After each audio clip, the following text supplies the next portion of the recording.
Good evening. Is my audio clear?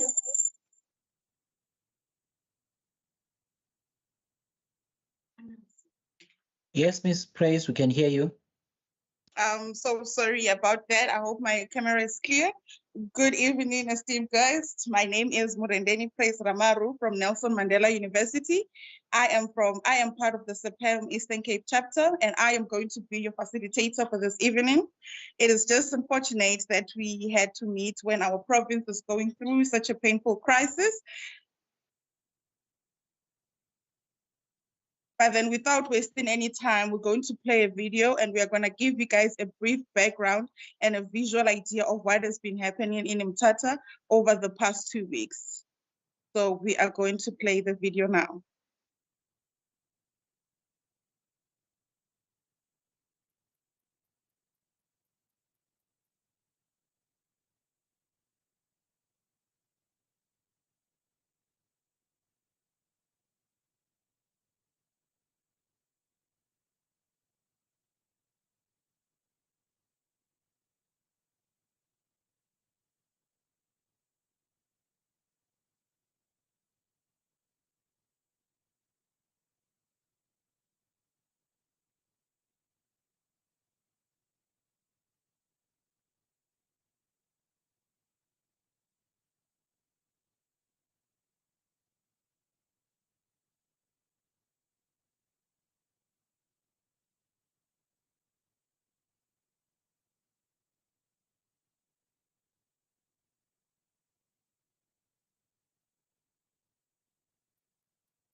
Thank you very much.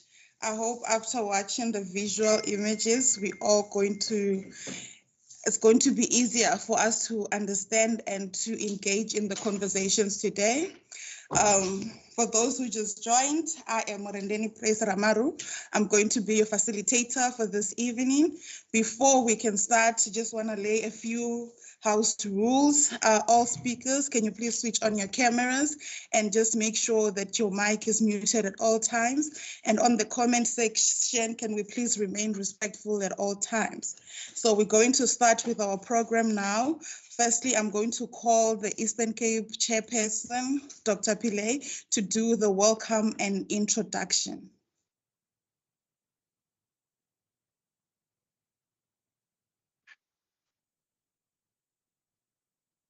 Good evening, everyone. Welcome to our esteemed guests this evening, especially our panel speakers. Thank you to everybody that has joined with regards to this critical discussion that we will be having this evening. As we can see, Eastern Cape is amidst a crisis with regards to the flood disaster that has just hit us recently, and we are bearing the repercussions of what has happened in the aftermath of the floods that has hit the Eastern Cape, especially with regards to Mthatha. And I think with regards to this, it's important for us to engage and share insights and deliberate rather on what has happened, as well as the effectiveness of governance and the challenges of governance with regards to this challenge and the crisis that has hit the Eastern Cape, because it does not only affect us with flood disasters, it can hit any province at any time. And I believe that from engagements and the discussions we have today, the impact of these discussions will have an effect on the whole country in terms of when disasters do hit us. As we see, we are amidst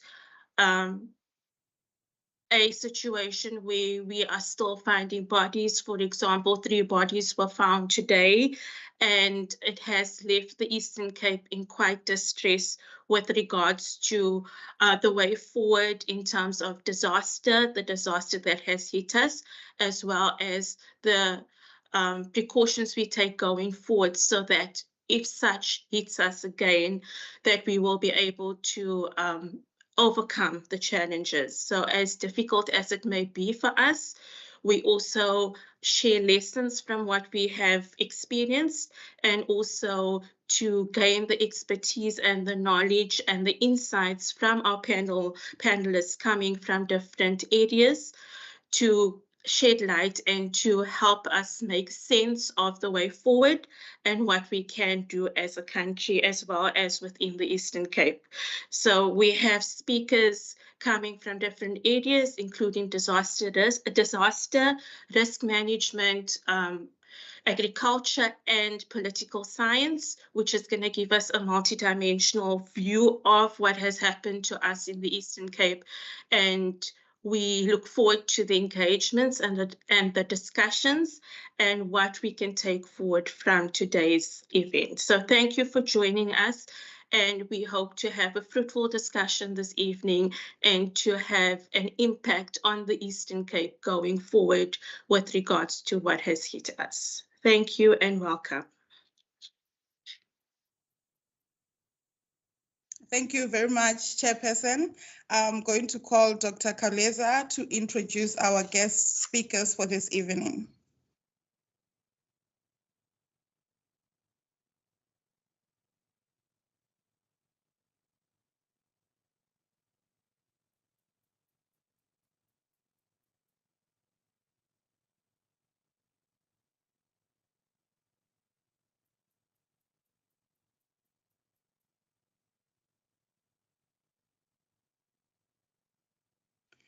All right, Dr. Khawuleza is experiencing a few technical issues as we are waiting for her to join. Our first speaker this evening is going to be Mr. Mokele, and I'm going to give each speaker 10 to 15 minutes. I'm going to introduce him.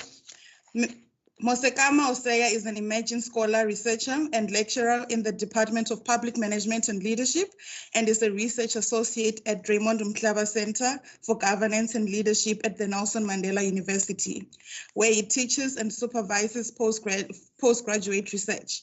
He holds an MA in Public Management, Policy Analysis, and a Magister in Governance and Political Transformation from International University of Japan and the University of Free State, respectively. The scholar is a joint dual doctoral candidate majoring in disaster from the University of Free State and the University of Amsterdam. I hope I pronounced that right. It's going to correct us. His central focus is on decentralization, disaster management, and legislation and policies and disaster inclusivity and participation, which cuts across stakeholder participation, central local participation, and subjective disaster preparedness, as well as marginalized population. So let us all give a warm round of applause to Mr. Mosekama Mokele to open this conversation for us this evening.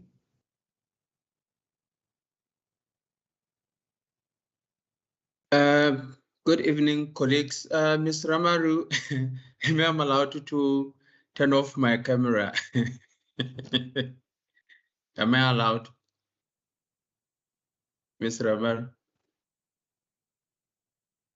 Yes, Mr. Mokele, you can switch All your right. camera as long as All right. people have seen who you are. All right. All right, then. Good evening, once again, the colleagues. Let me share my screen very quick.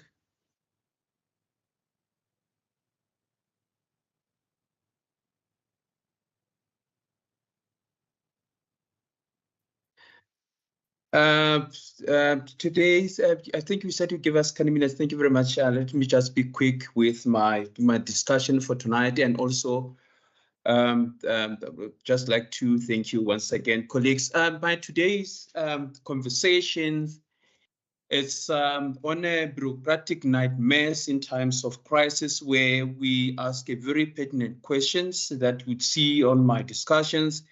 But for now, we look on the overview of persistent challenges that affects the disaster management, but not necessarily only Eastern Cape, because this the flooding is all over South Africa. But then, given today's focus, then I'll focus on Eastern Cape. I don't want to make it more formal in terms of this, because I just want to make it more easy for everyone to understand. And especially from the government perspective, Eastern Cape is not for the first time, if we can put it in that way. It's not for the first time they experienced disaster. They experienced disaster in 2000 and I think it's April 2022. Last year, March 23rd of March, they experienced a disaster flooding that have the very same impact. And also again this year, they have the very similar disaster. Hence, I'm saying that the Eastern Cape, in terms of the institutional nightmares they have, ignored all the science in terms of how they need to approach disasters, and in a sense that they use the failing strategies, as I put it there in my presentation, to address disaster. And you ask yourself, what is the failing strategies? Remember, disaster, we have three phases: with the pre-disaster, during, and post-disaster. And we're saying that prevention, mitigation, and preparedness are the most cheapest strategies that one needs to apply in terms of how to address disasters.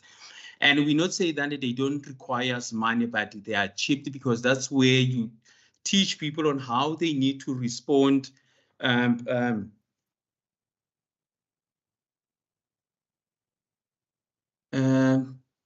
Okay. That's where we're saying that we're not necessarily saying that they don't require money, but that's where you teach people, and especially the vulnerable communities, on how they need to prepare themselves if the very same disaster happens. And we are not even surprised. In my case, I know the very similar things that even worse will happen next year. We're still going to have the worst weather. So how do we prepare the communities in terms of that? And especially, like I've indicated, similar ones that are always exposed to this kind of disasters. And in my presentation, I'm saying that there is I'm not sure who's, there is someone who's controlling the mics on the other side. So my presentation disappeared.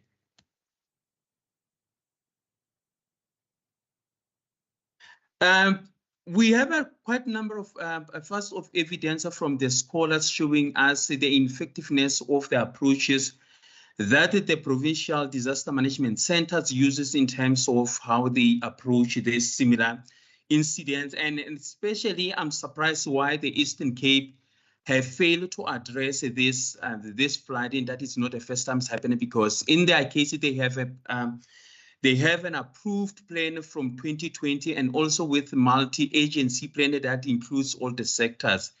And in their case, they don't have ineffective approaches to address this disaster. But where is the problems? It takes us back to the institutional nightmares. You would see which is exactly what I'm talking about that. And also this recent disasters, and also taking the previous one, it shows us that we need a serious change in terms of how we can operationalize disaster management, because the problem with, and especially the provinces that are experiencing this disaster, and I'll make an example with the Eastern Cape and KZN, there is a much tendency where people view disaster management as a crisis management or emergency management. Those two things are different, while at the same time they work together.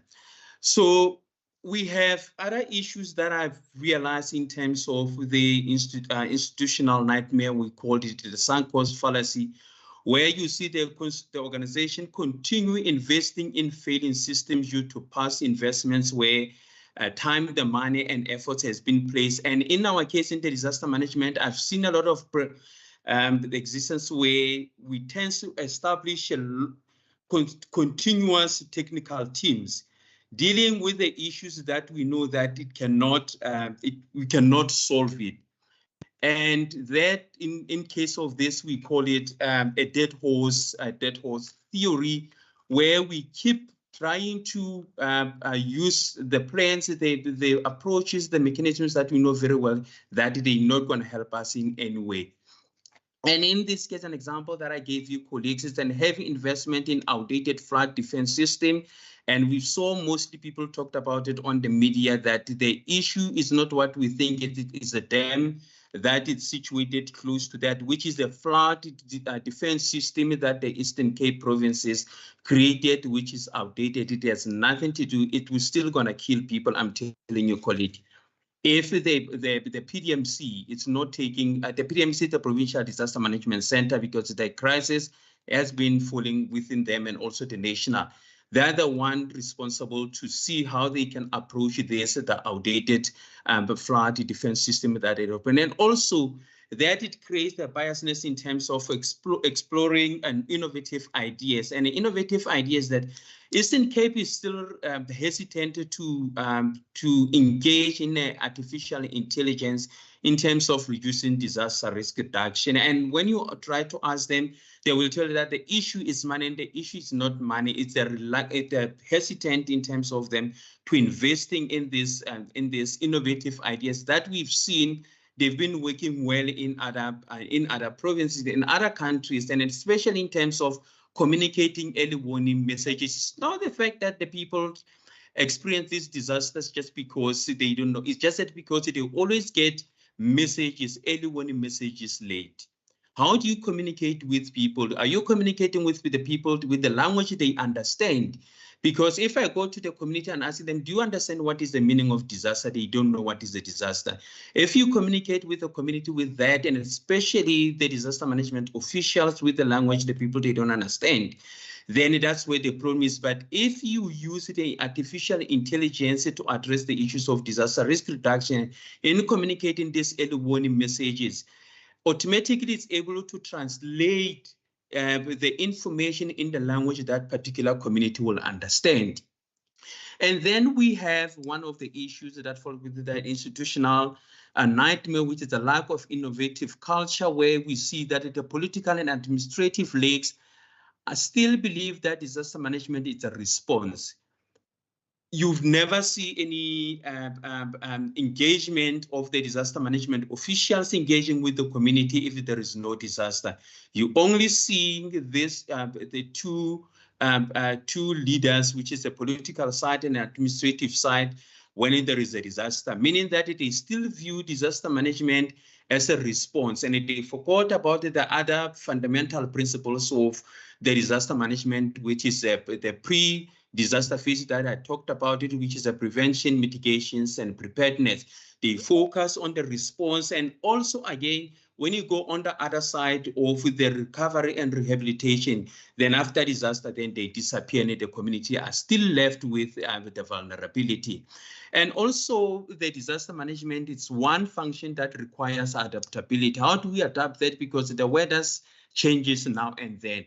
And also the stakeholders, also we engage with the different stakeholders, and of which is one thing that is missing in the Eastern Cape regarding that. That's why we see the crisis keep continuing, because of the lack of adaptability, not only to understand the climate change, but also on the stakeholders. And moving forward with what could be the consequences, what can we expect from this? Because like I've mentioned that we have the persistence of ineffective methods leading to poor disaster management, but how can we foresee ourselves in terms of this? Like I indicated, there is a tendency that they are still holding on a dead horse. The strategies that are not entirely working, the strategies that are not solving the stakeholders' engagement, the strategies that are not dealing with the community resilience, the strategies that are not building back betters. That's what they are still holding. They have a plan that has not been elaborated more further to address the challenges that affected the Eastern Cape. If you can check, when you have time, check your disaster management plan. There is a lot of gaps that needs to be dealt with. I'm saying that they are holding on the dead horse plan. We say that, okay, then as an Eastern Cape, we have a disaster management plan, but what does it do in terms of preparing the communities? The community are still dying. And also, the consequences of the stagnation with what the Eastern Cape is having is an inefficiency in response phase along when it's sufficient without us addressing the systematic futures. And the systematic futures are indicated. We have the stakeholders who are involved, because remember, disaster is everyone's business. Then we have the stakeholders that are not functional. We have institutional arrangements for disaster management, which are also not functional.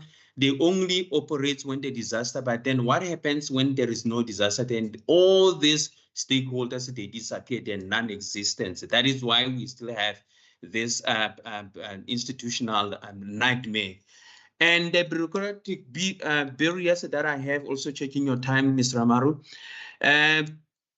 We have a limited resources that the disaster management centers are faced with.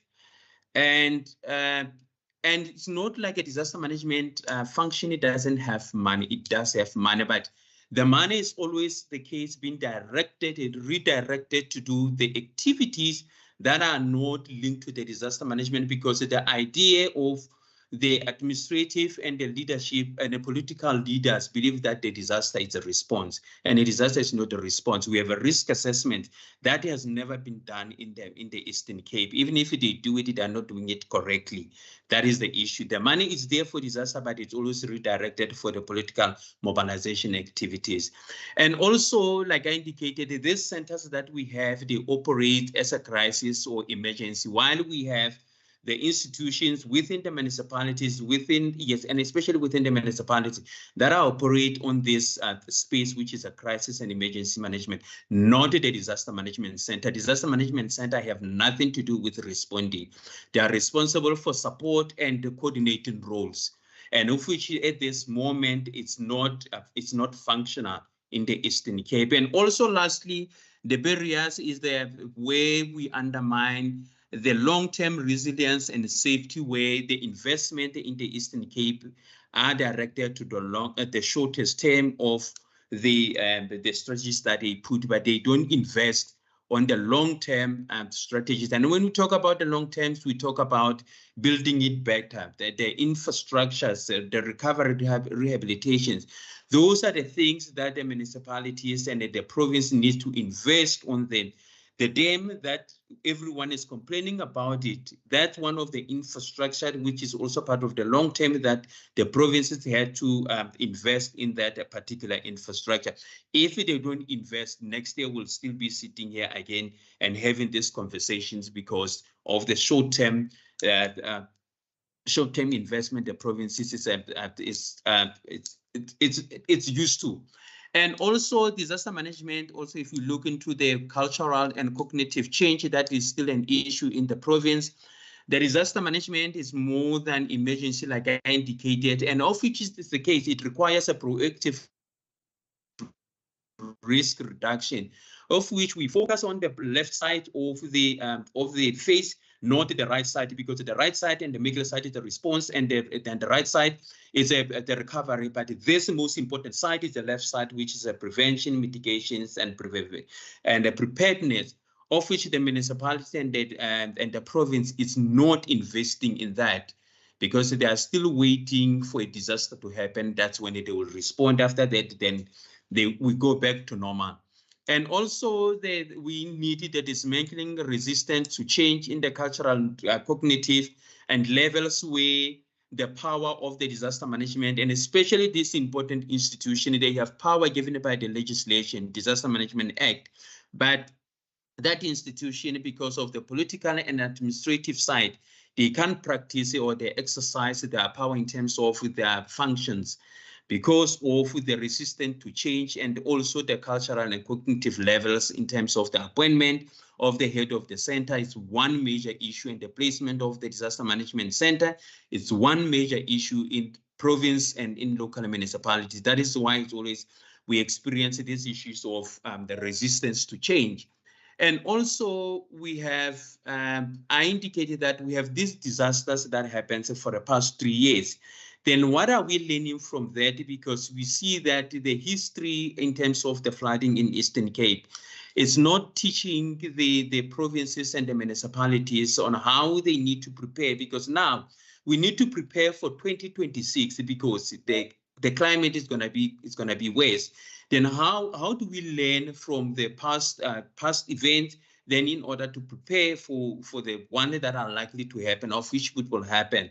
And of which the current state, then there is that culture that is not investing more on that, and these past experiences are not teaching us anything. And the last one is the leadership and data-driven. The scholars have done a lot of work in this, where they provided a lot of solutions on how the Eastern Cape can address the issues of disaster management centers, and from the institutional side and institutional perspective, and also from the community perspective. But we see that the dialogue, it's still a huge gap between the academics and the practitioners, and in terms of their dialogues, because if you see, like I indicated, the past experiences are not teaching us anything, despite that the data is available that can tell the Eastern Cape what needs to be done in terms of how you prepare yourself for the disasters that are likely to happen. And also the issues of empowering the centers. And in my case, if I conclude, there is nothing that we can empower the disaster management center. It's in the provincial level or the municipal level. As long as the function is not placed where it's supposed to be placed, because at the moment, if you look at the municipalities, it's placed haphazardly, of which where it's placed, then the head of the center is losing the powers at all. It loses the power. Then if we don't address the issues of the placement of the disaster management center, colleagues, we're still going to have these conversations, even if in the next 10 years. And also the prioritization with the last one of adaptability and innovations, where I indicated that there is a huge hesitant of the administrative and the leadership, administrative and the political leadership to adopt the current practices. And I've made an example with artificial intelligence that and people, when they use that, they use drones in order to communicate their early warning messages with the communities. And it's still an issue with the Eastern Cape where they're hesitant to adapt their approaches with the current innovations. And in conclusions, colleagues, drawing from the words of Honorable President Ramaphosa, where he said that we can no longer postpone to what we need to do, and especially in these difficult times where we have to deal with the climate change, where we see the people who are responsible, who are trusted with those responsibilities, and they are lacking in terms of that, and especially the methods that we are using in the Eastern Cape to address the issues of the disaster and flooding, which is the common one in the Eastern Cape. Then we still have these conversations again and talk about these issues. Thank you very much. Thank you very much, Mr. Mokele. That was very insightful. We need more conversations like this because there's a lot of information that most of us are hearing for the first time. So without wasting any time, I'm going to call our next speaker, but I'm going to introduce her first. Our next speaker is Ms. Yvonne Mutiba. She's the Chief Executive Officer of the Institute of Risk Management South Africa. She brings wealth of experience from the public and the private sector. Yvonne served at a number of government committees and boards and has proven records of leadership.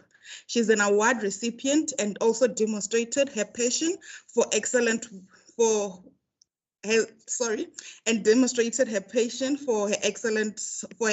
through her work. She contributed to the development of risk and ethics in government guidelines, as well as the public sector.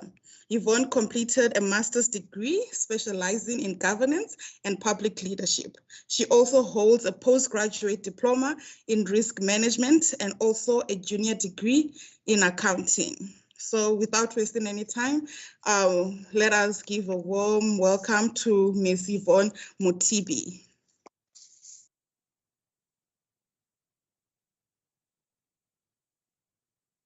Thank you, Price. I think, firstly, let me just extend my appreciation to yourself. And I think to Doc, the chairperson who, sought to bring me to join the panel today.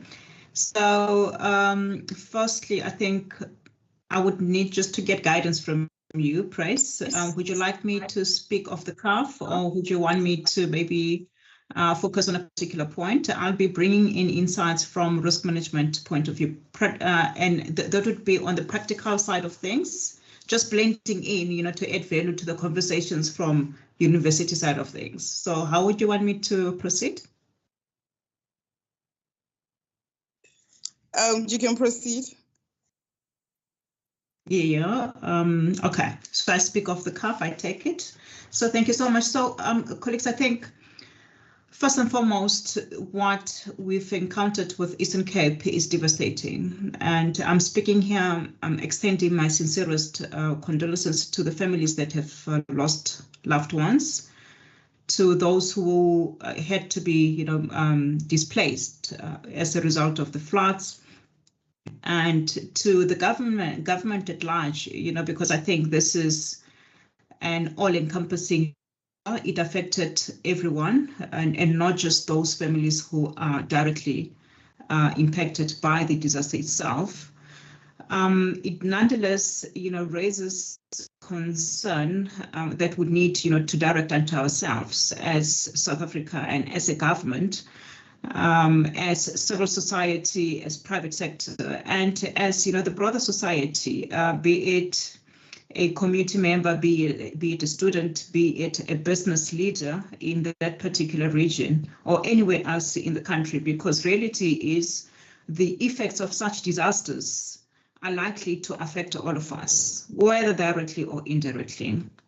So knowing that we've got over 90 people who have lost their lives as a result of, one could really title it as negligence or, poor planning from the side of government. But again, non-responsive, assistance from the side of emergency disaster recovery and response. what you call the centers that we've got in these regions. You know, some of them were referred to by the previous speaker as those district disaster centers. So I think from our end is just to bring in, you know, thoughts from the practical side as to, but how does this risk management really work in practical terms? One needs to understand firstly that risk is in everything that we do, and it affects everything that we plan for. So when one develops a strategy, as government puts together a strategy, be it a funding strategy, be it a disaster strategy, be it a housing development strategy, that strategy is prone to risk. So risk is really about asking the what ifs. What if something happens? What if we don't get to have all the resources that we need to execute on the strategy successfully? So it's really about three things: is a risk event, objectives, and the effect on those objectives, right? And it challenges one to think about the multiple possibilities that are likely to come as we execute on our plans.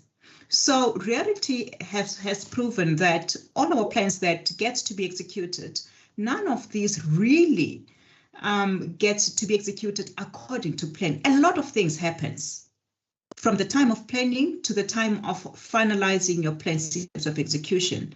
A lot happens. Either you'll find that resources that you thought you had in place to be fit for purpose in executing your plans, those are likely to be not at the standard that you wanted. And that's why we've got projects such as the construction projects that are planned. They look really great on paper, on plans, but you go to site, you find something completely different. I mean, I'm referring to issues around the dams, the bridges, the roads, the buildings that government is erecting across the country in developing its society and delivering on its services. A lot of what we see on plans, when you go to the actual building itself, the two don't speak the same tune. And that's why then you'd find that AG, the Auditor General, who comes to do the audit after money has been spent and plans are put in place, that there is an anomaly between the two. There's certainly a disjuncture between what is on plan vis-a-vis what is on ground, on land. So the reason behind is we don't really incorporate into our planning the element of risk. And that's why the Institute, I come from the Institute of Risk Management South Africa, and we've issued a guideline that we refer to as Integrated Strategy, Risk and Resilience. The intent of it is that with every planning, we incorporate into the DNA of our plans risk management. We start asking questions. We look at the strengths, weaknesses. We look at threats and opportunities. We look at that across different sectors.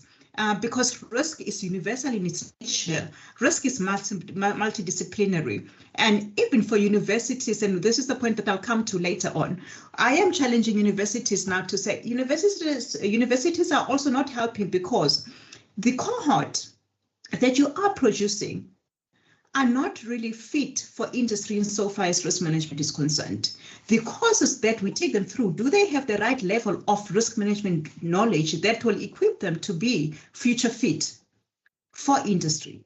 So many of our students that I'm doing my PhD, by the way, with this university. I am a student as it is, and I can tell you that the level of comprehension of risk management coming through from universities, irrespective of the level, you'll be lucky if you're following risk management as a course. But if not, then you are likely to be a layman who does not have sufficient comprehension of what risk management is about. And that really places you at the end tail of the value should anything happen. Should anything happen, you are left to question as to what do I do?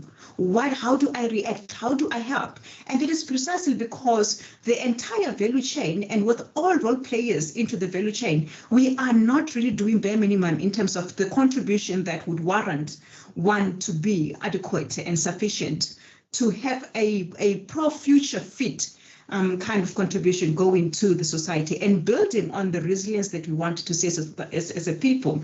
Well, South Africa is known to be a resilient people. So with all the disasters and eventualities that have come to be at the detriment of the country, we've gone to overcome such, which is a great thing. But I think such resilience needs to go into the modalities of how we plan, how we strategize, and how we execute, how we monitor, how we evaluate, and how do we revamp in terms of improving going forward.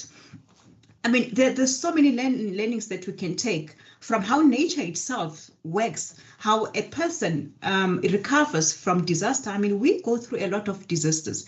Disaster is not just an event. It can be a state. It can be a mental state. It can be a financial state. I could be going through a financial disaster. So that's why I'm saying this is a universal concept that we need to incorporate and be conscious of in everything that we do.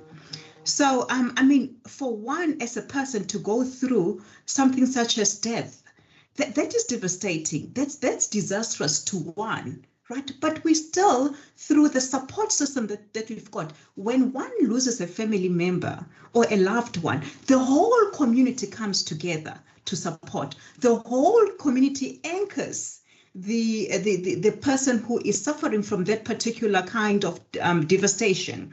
You know, whether it is support through emotional kind of, you know, support system, or is it through contributing, giving donations or giving hands, all of that works to build a resilient person, a resilient community, a resilient society.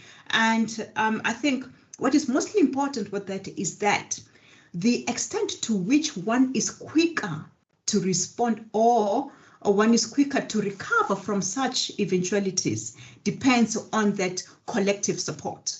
So that principle applies exactly to reality of how plans are executed. If such resilience is not built into the DNA, we are likely, one, to have a deeper devastation in terms of the disaster and you know, structural disruption that we've got, the collapse, and how that is likely to bring failure to the systems. We are likely to be in a much more worse off situation if that is not in place. Two, we are also not going to be able to recover from such disaster fast enough for us to get back to normality as soon as we can. In other words, it prolongs the devastation, it prolongs the effect, leading us to an even worse off end.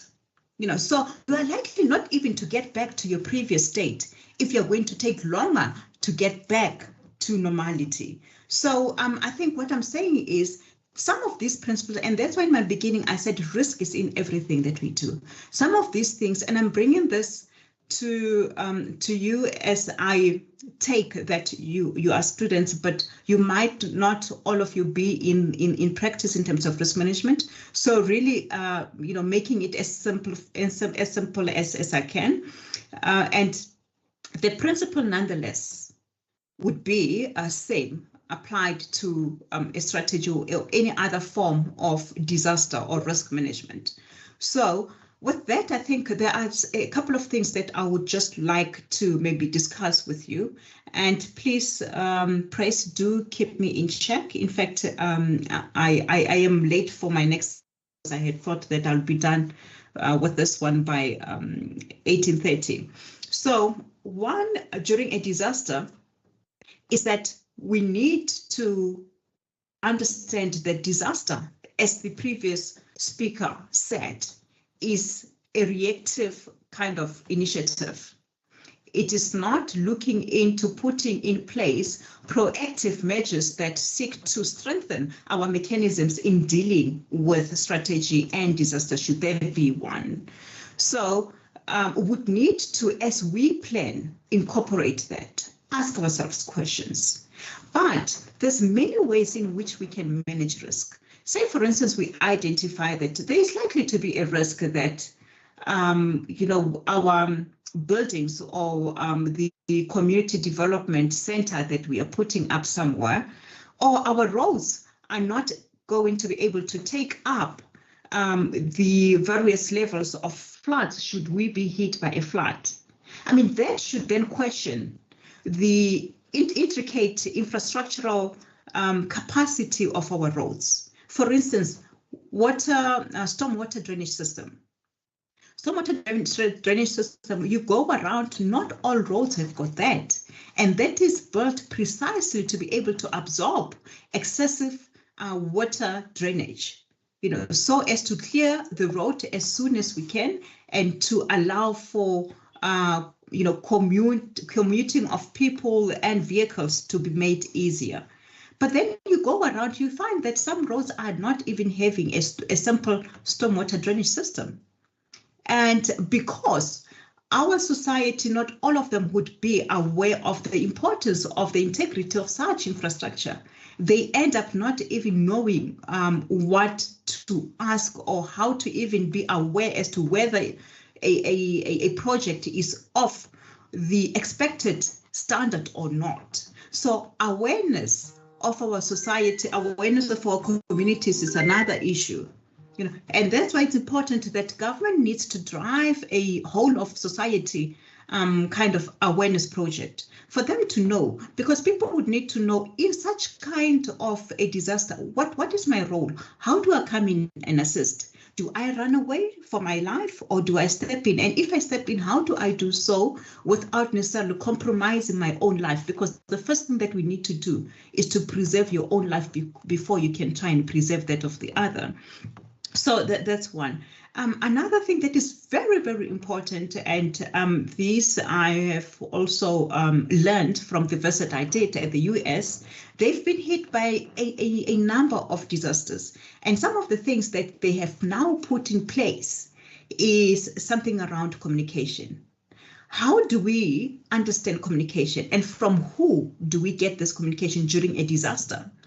Who do we seek to speak to should we be in a situation where we need assistance?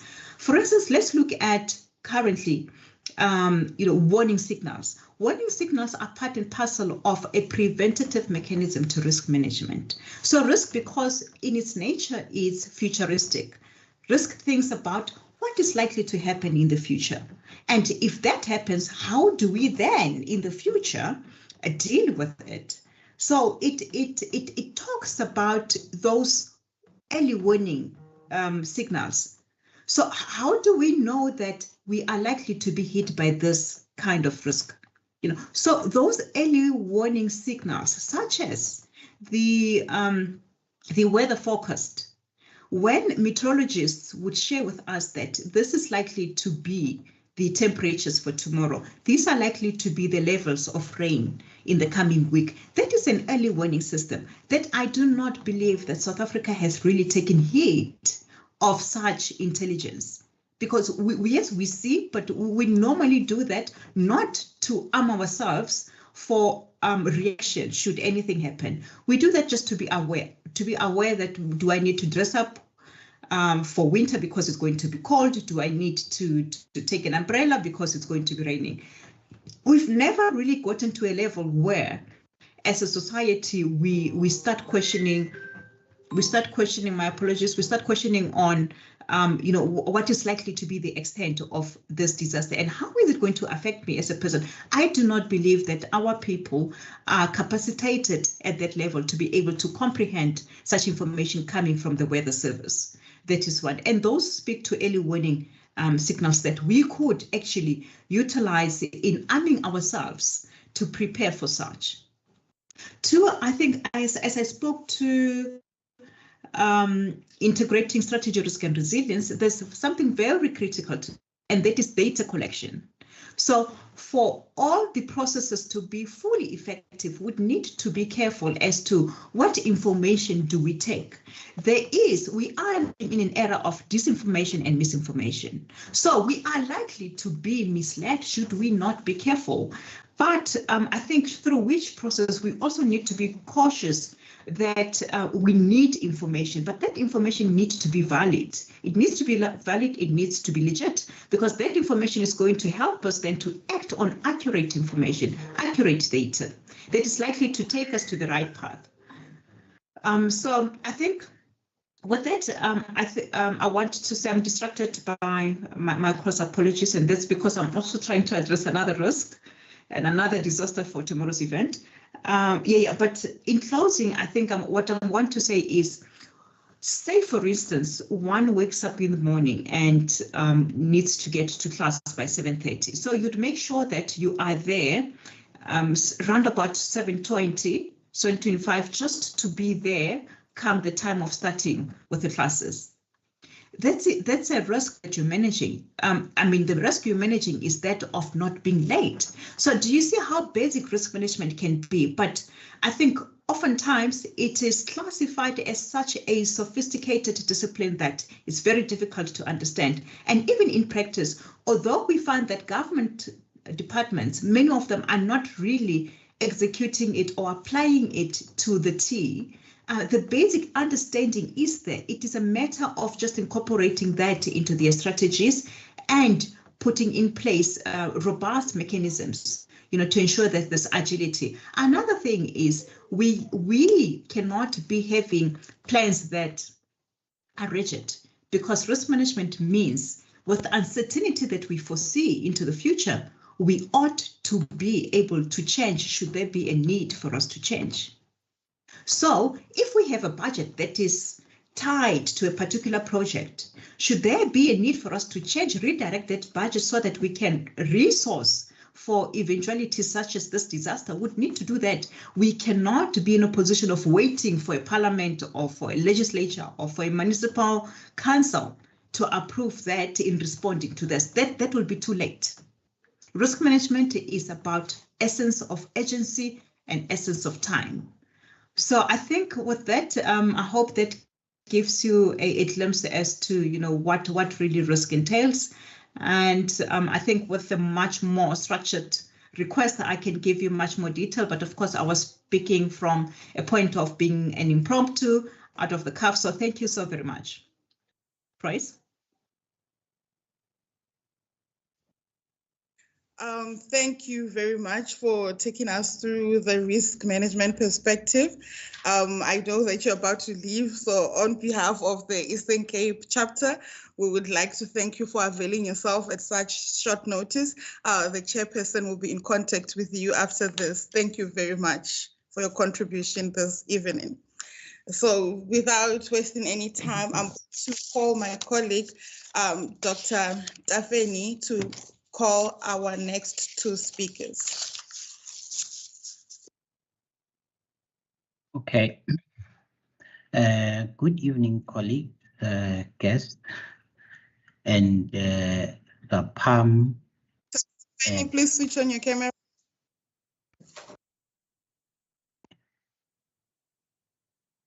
And Saapam members. As I will be calling the two last speakers, the one that is going to follow is going to be Professor Absinia Mushunje. Professor Absinia Mushunje is a professor and a former head of Department of Agriculture, Agricultural Economics and Extension at the University of Fort Hare in South Africa. To date, he has successfully supervised 41 masters and 33 doctoral students. Absinia has published over 120 reviewed research papers in local and international journals, plus 7 book chapters. He has presented over 30 conference papers, locally and internationally. Absinia has been invited as a guest speaker to 7 international and 5 local conferences. His areas of research of interest includes land reform, climate change, farm efficiency, technology adoption, food security, agricultural innovation, and rural livelihoods. He is a member of the Agricultural Economics Association of South Africa. Professor Mushunje, I believe, is also a C2 rated researcher. Let's welcome Professor Mushunje to take this opportunity and share his insight as the topic. Thank you very much.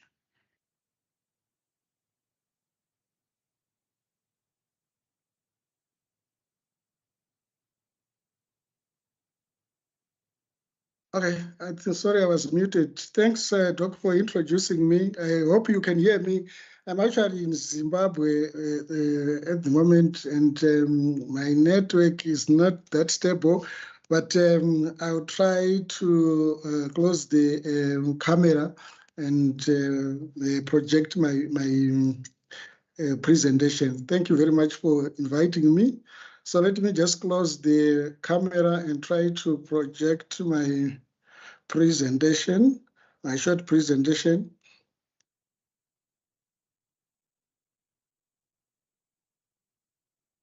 All right, thanks once again, Chair. If we look at the Eastern Cape crisis, this flood that took place just now, but I want to say it is not an isolated event because it has actually been happening, and with climate change, the frequency of such disasters happening is increasing. And I think the previous speaker also, previous speakers talked about 2026 because we are expecting such disasters to happen again. So my talk is mainly on what we can learn from other countries that have also experienced the same thing. Okay, let me just go to slideshow. I think I'm not on slideshow.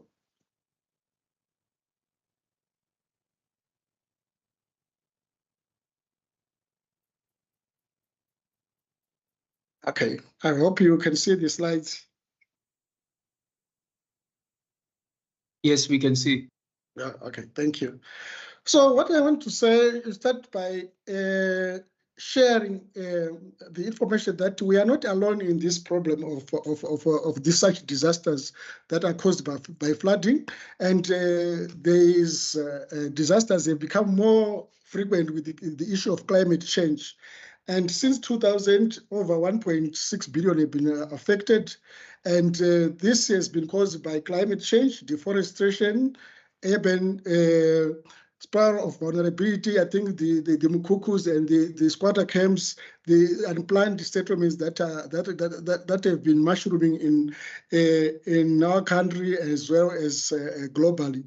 And coming to the Eastern Cape, we see that the Eastern Cape is confronted by weak infrastructure, plus informal settlements and high poverty levels that make them the population more susceptible to or more vulnerable to such disasters.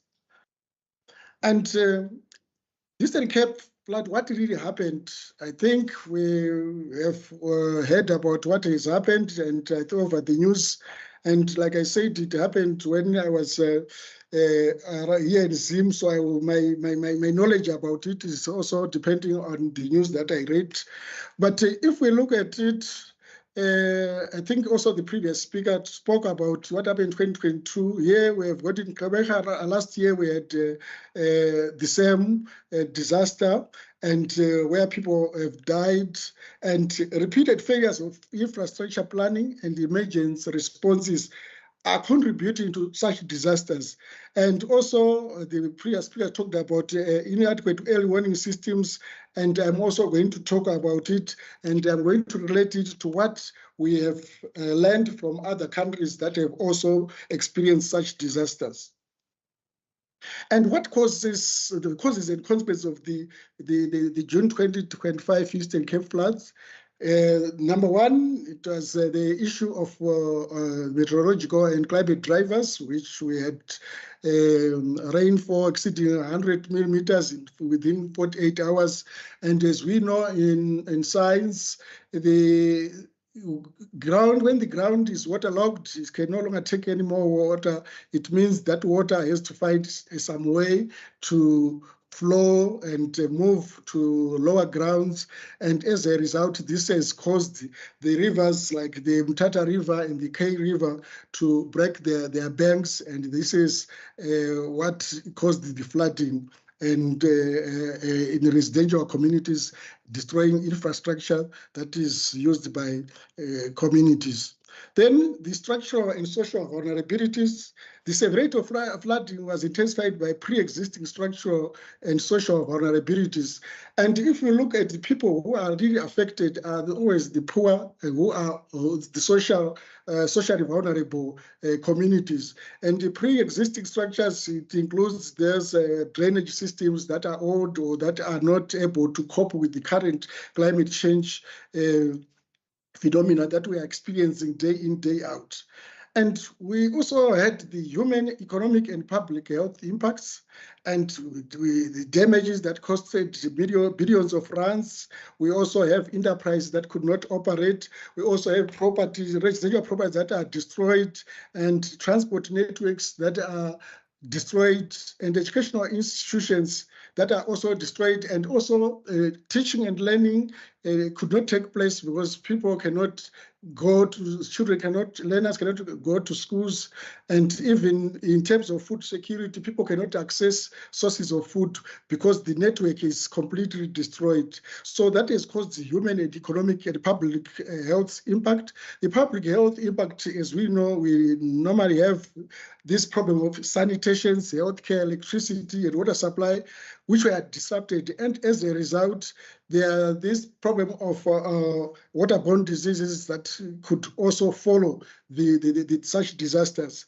And the one which I may say is also the most important one, and according to the previous speaker, the first speaker said we are not supposed to be reactive. We are supposed to be prepared for such disasters because we know that they can happen anytime. So the issue of governance and emergency response, we've got limited resources, including insufficient equipment and personnel, and also delays in mobilizing services. And we could also see that there is also weak coordination among governmental agencies, and there will be duplication, and at times there is no coordination, and yet such disasters, they need an immediate response, and any minute or any hour that is delayed, it causes a number of life losses. So this is one other problem that we would need to address, the issue of governance. Then, what can we learn from others? What I'm trying to say here is we are not alone in this problem of flooding. There are countries that have been affected. I've just tried to put a few of them here. We've got Bangladesh, and Bangladesh, it is prone to such flood disasters, and Germany, and also we have our own closer home, which is the Mozambique one. But what did they do? What can we learn from their experiences? And Bangladesh has actually come up with SMS alerts, and which SMS alerts to forewarn people about such a disaster that is about to unfold, and also. They've already community shelters where so when such a disaster is about to happen, people are asked, or communities are asked to move to safer places where they are sheltered until the disaster has elapsed. And then in Germany, we have flood reforms in the digital warnings. I think one speaker, one of the previous speakers also talked about the use of technology. Digital technologies can also actually help us to alert people and also try and save lives.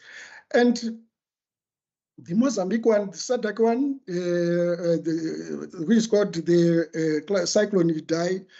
Yes, it is one of the disasters that happened closer home, and it affected countries like Malawi, Zimbabwe, and mostly Mozambique.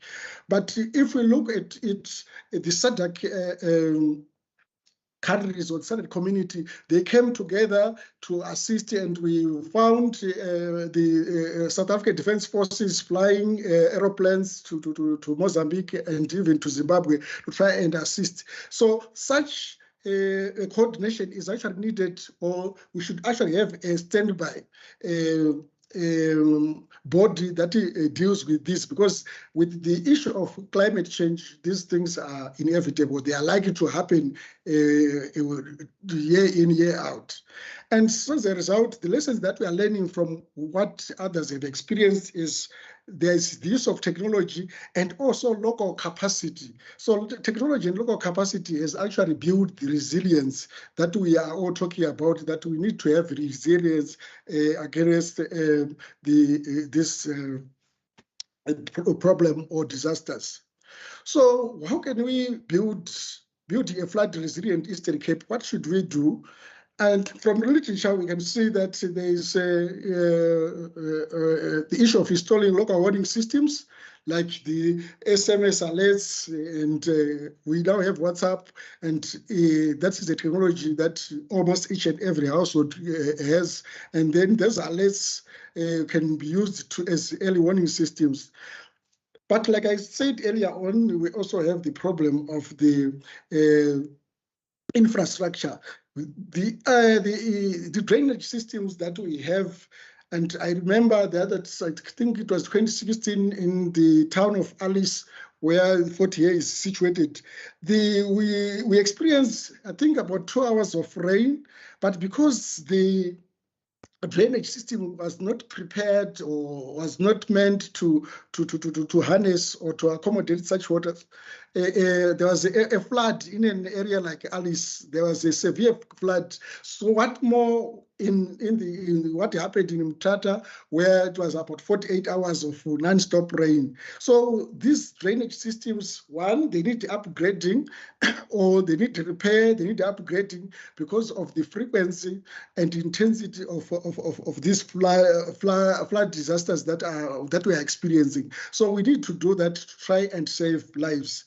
And then we also need to restrict settlement in flood zones. I think this is one other thing that if the settlements that's just mushroom and they're not even in the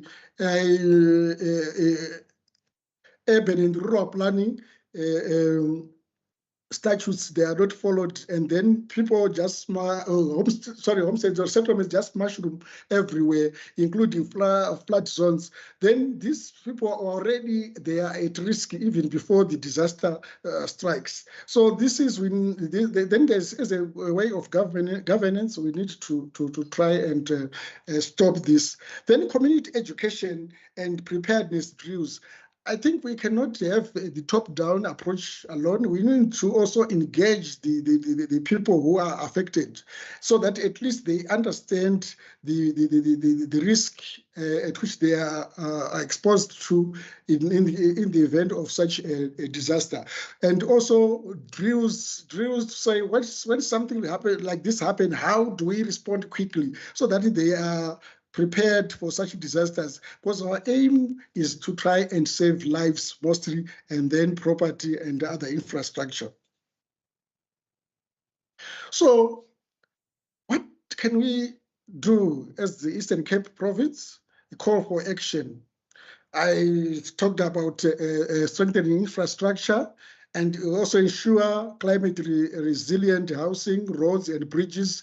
I've read about countries like India, where they now what they call green roofs, and they also rehabilitating some of the wetlands there in Singapore and other countries. So I think if something like that, upgrading storm water systems, that one is the first priority. But we also have to ensure climate resistant housing, roads and bridges, so that at least we can avoid this, we can manage, or we can ensure or promote resilience to such disasters. Then improve early warning and communication systems, localized alert systems. It could be SMS, it could also radio, because we now have community radios almost everywhere. When you are driving, you hear so many radio stations, the local radio stations. So we can also use this to communicate and to warn each and every household, especially those that are found in remote areas of our country. And even loudspeakers, even you can use loudspeakers, whether we are using the vehicles to drive around using loudspeakers and warning people about what is happening, because of technology, we can also actually be told or can estimate the intensity of the rain that we are going to receive. So the other thing is also multilingual and community-based dissemination. I'm saying if we can use this radio system, local radio stations, they can be, the message can be tailor-made to the language of the local community so that they really understand what is happening and they can easily respond. But the issue of just informing them maybe from top to down, from the top-down approach, it might not assist. Then empowering communities includes informal settlements in spatial planning. I think just because they're informal settlements, then we just ignore them. It is not going to help, because when the disaster strikes, it doesn't choose whether it's an informal or it's a formal settlement. So this could also be included in the planning of our rural and urban centers. Then disaster risk education, emergency drills, and training. And my colleague also talked about the education and emergency drills. Like I mentioned, I think people, they should be trained and they should also be exposed to such drills so that when such a thing happens, when disaster strikes, they are able to try and escape from that disaster. Then institutional reform. Dedicated disaster fund and rapid response units. I think that is really important. We don't want a situation where resources are mobilized after a disaster is struck. It's better to have a fund which is a fund which is standing in for such disaster. And when the fund is there, there could be rapid response, and there should be units that are prepared to respond to such a disaster as fast as possible. Then transparent post-disaster audits and accountability, I think that is a topic for another day. But then the other thing is a collaboration. We always find a situation, maybe government is moving. We are trying to achieve the same thing to save lives, but government is working on its own. Then civil society, they are also working on their own. And then researchers like ourselves, we are working on our own, and media must also co-lead the prevention strategies. So I'm saying the collaboration of all these stakeholders can also help to prevent the impact of vulnerable communities. Then coming home to my field, promoting climate smart agriculture in flood prone areas. I think in the interest of time, I will just mention it without giving examples of what can be done, but it could also help if climate smart agriculture is practiced in those areas that are susceptible to such flooding disasters. Then, what should we do? Prioritizing investment in resilience infrastructure and nature-based solutions, because like I said, this is driven by nature. The problem of flood is driven by nature and also by issues of governance. So this investment in developing resilient infrastructure is important. Enhancing institutional capacity for early warning and rapid response, then integrating flood risk into national development planning. I think this is the right time that flood risk is also incorporated in our NDPs. Then promoting inclusive government that empowers at-risk communities, that is also important. Then lastly, my take-home message is let Mutata not just be remembered for what we lost, but for the reforms we are who were bold enough to pursue. So I'm just saying this as a wake-up call, another, not to first one, but another wake-up call, but we need to come up with reforms that we should put in place so that we can avoid the loss of life when this such disaster strikes us again in future. I thank you, Chair.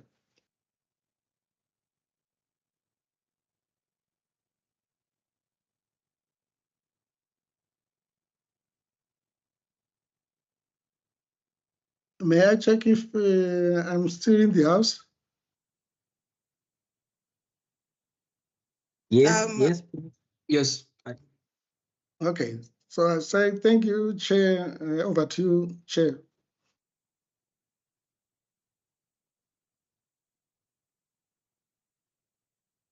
Thank you very much, Prof. That was very enlightening. I'm going to call my colleague to come and introduce our second speaker, our last speaker, Dr. Taveni.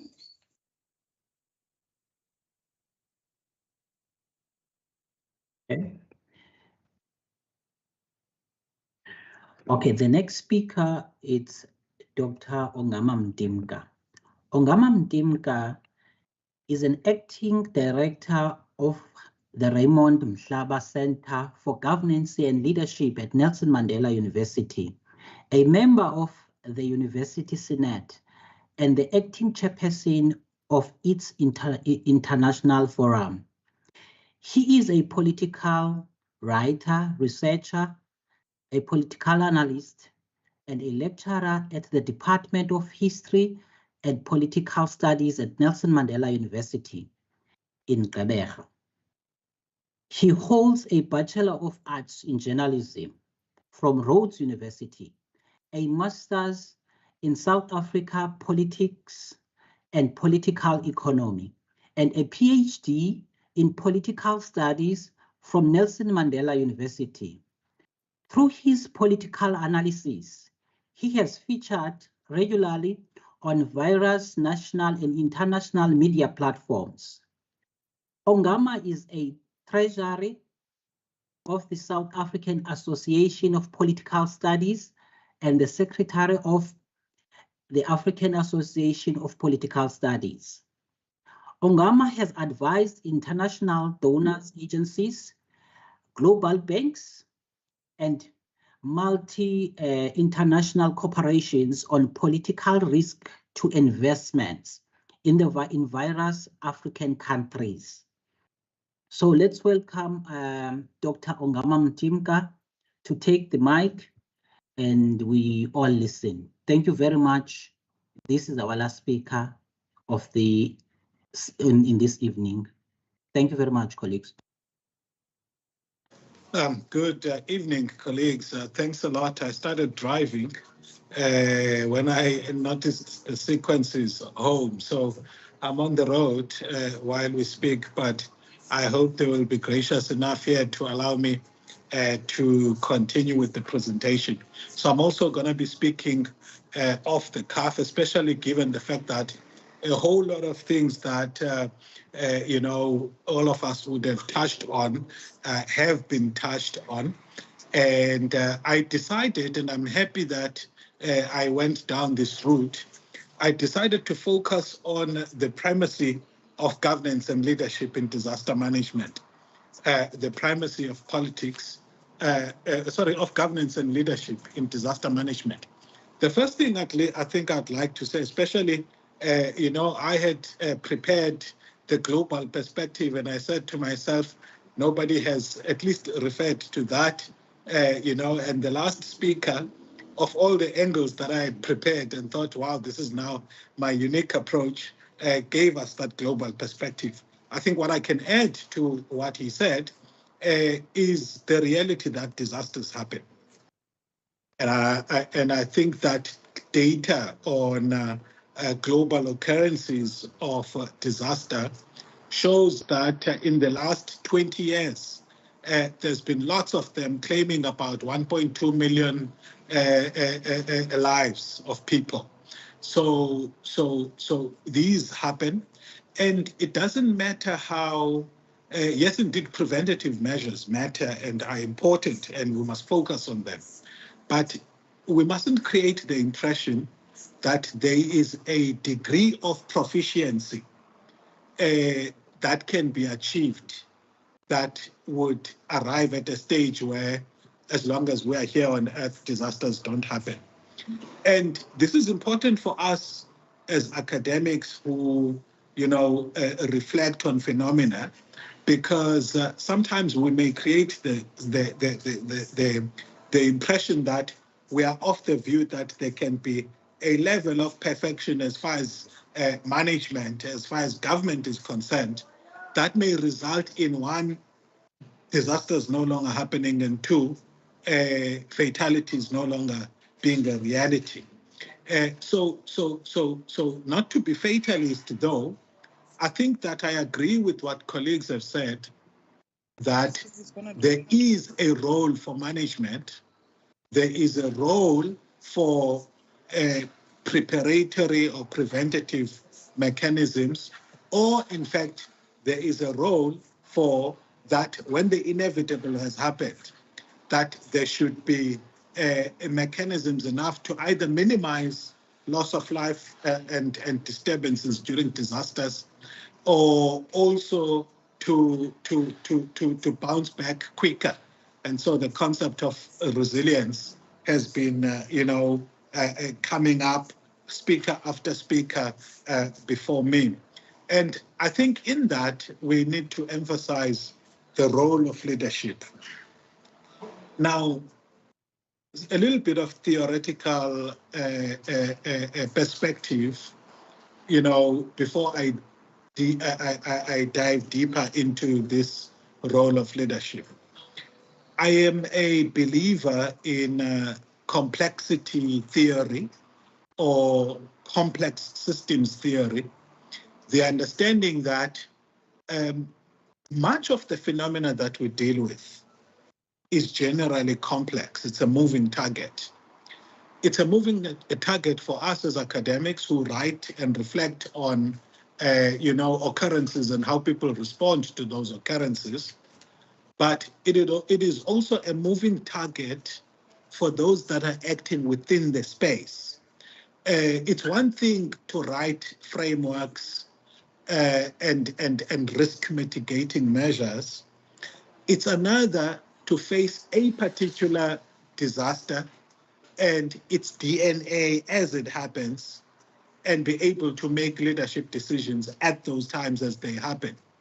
So appreciating complexity is a crucial aspect of not just academic inquiry, but also praxis. So we must cut some slack to people who are actively acting, in leadership contexts, because of the fact that these are complex systems that we're dealing with.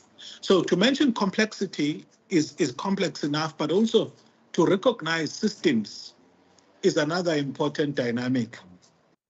So people live, or disasters occur in specific localities, but those localities are wholes in themselves. That is, Mthatha is a whole, Nelson Mandela Bay is a whole in itself, but it's only a part in relation to a bigger whole.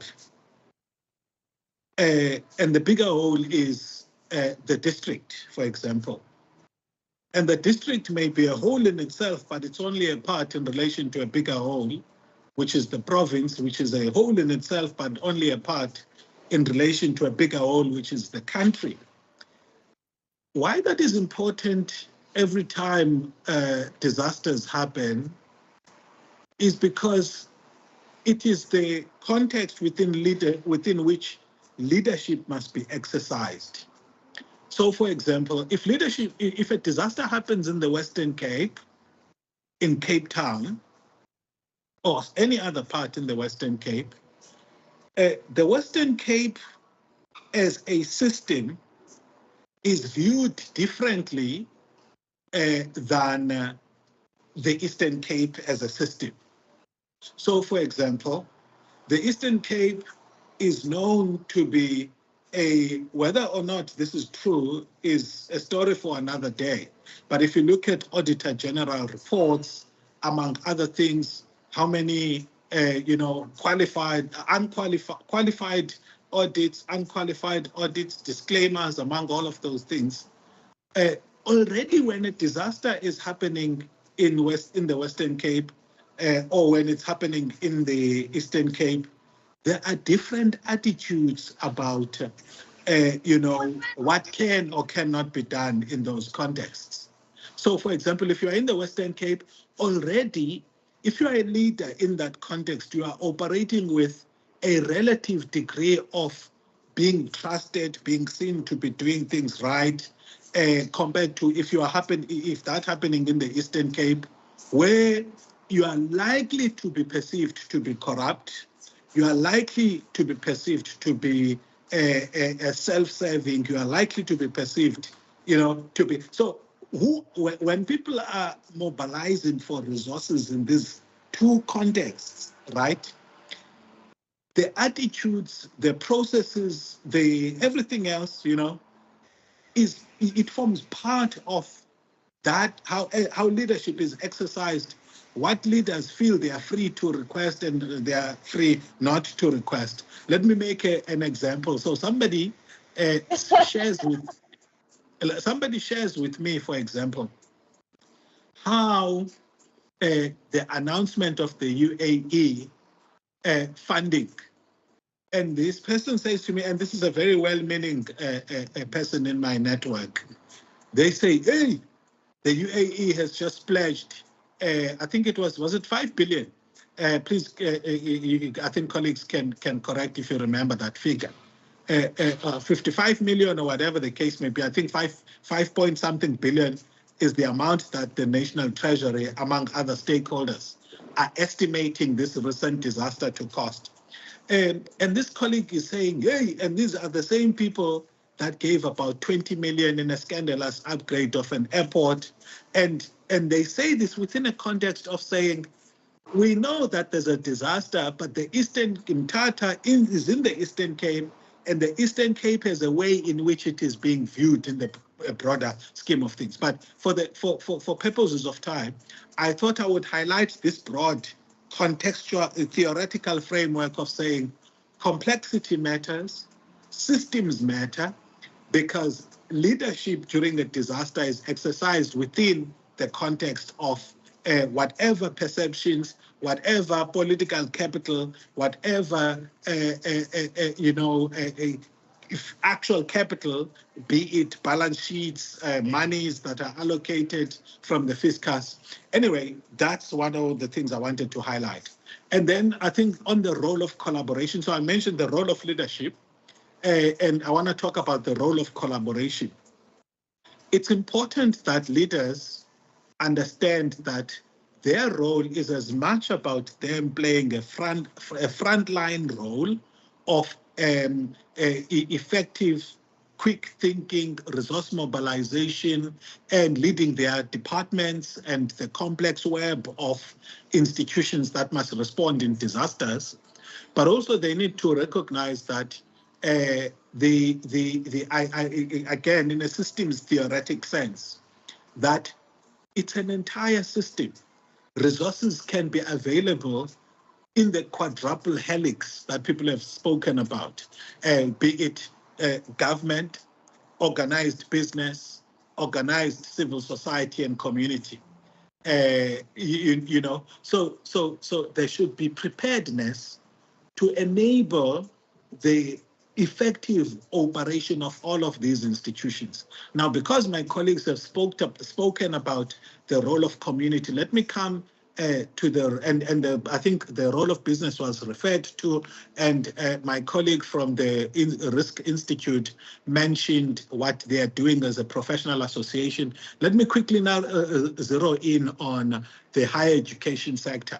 Obviously, as a sector, we are providing the capacity building, and I take the criticism that was raised about to what extent are these graduates that come from our universities prepared in practice to be able, to fit into the sector and be able to hit the ground running. I take some of the critique, but part of it is going to come with us opening up the space for institutions of higher learning, collaborating with practitioners in order to do research. And this research, we must do it on a number of fronts, but I'm going to be mentioning too that as the Raymond Mhlaba Center for Governance and Leadership are now beginning to advance. And at the moment, we've produced a research project that we are going out into the market and we're mobilizing support for. So we are saying frameworks get developed, consultants develop frameworks, and then disasters happen and actors act in order to respond to disasters. What we are coming up with at the Raymond Mhlaba Center for Governance and Leadership, and Mr. Mukele spoke earlier as an associate, and he's also associated with our center. We're saying, let us spend the time to evaluate responses. Yes, indeed, departments in provinces and national as well as municipalities have got their frameworks in which they evaluate their own performance. But we're saying we must come into the space as independent reviewers when disasters have happened to evaluate the extent to which the responses meet the framework, the requirements of the frameworks, be they the act, the framework, the policies, so that we can identify the gaps. Remember, I mentioned complexity before, and systems, that you can never be able to evaluate the effectiveness of stakeholders acting in the disaster, responding to disasters, without spending time to evaluate the complex web of actors that are involved responding to disasters, producing reports from that, and then saying, here are where the gaps are. So we are taking that. And then colleagues mentioned, I'm going to jump. And so here, this is segueing into another aspect, which is evidence-based planning. So I'm saying, allow universities and other research institutions to come in during and post-disaster to conduct independent evaluations of how the actors, how the stakeholders are responding, so that we can be able to give a feedback in terms of how effective are the early warning systems that are spoken about? How effective are the communication channels that are being used? How effective are the relief measures that are being undertaken? And what are the lessons learned from this disaster going forward? As long as we are dealing with human society, nothing is going to respond perfectly. So let us capture those imperfections and be able to document them, document lessons learned, and be able to feed back into the system so that whenever disasters happen elsewhere, even though disasters have their own DNA, own dynamics, what we generate from one specific case should provide some good evidence for the next case. So I've spoken about that disasters happen, that there's a role for leadership, that there's a role for collaboration. And I've segued into my third last topic, which was evidence-based planning and evaluation. My second last topic is technology adaptation. Now, again, here we want to emphasize the role of collaboration. So as a research institution, as a higher education institution, there is funding we can generate by ourselves to acquire particular technology for research purposes. Nothing stops us, and between us and the city, we've had meetings where we were saying, actually, we are meeting, we like what you have, so we've presented, for example, this research to the city, the Nelson Mandela Bay, and we might want to do it with Mthatha simultaneously, where we share the research. Then the city says, let's look at what you planned to do. Let's look at what we have planned to do as a city. Let's see in these plans of ours, what can you take off which you thought is best for a university to do, but within the intergovernmental fiscal relations, among other things, it's best that we take it up ourselves. And then we say to the city, you've got technology that you wanted to raise funding for. And give us that tech, because we can tap into donor funding, which you can't tap into, and let's relieve some of what you can get from the intergovernmental fiscal system so that we can raise it as research funding. Once we get it, we install it in your public facility. It helps you to be able to do early warning monitoring, whatever the case may be, as long as we have access to the data, because as a university, we don't want to become a municipality, nor do we want you to become a university. So let's leverage. Okay, so there is a way to do technology adaptation, which can, where different stakeholders can leverage their positioning in order to raise funding, in order to mobilize resources, but to have common access to those infrastructure, common user infrastructure. Municipalities get these for purposes of monitoring and response. We get this for purposes of data management. And then lastly, I talked about the development. That, colleagues, it's important that we understand we are in a system where poverty is huge.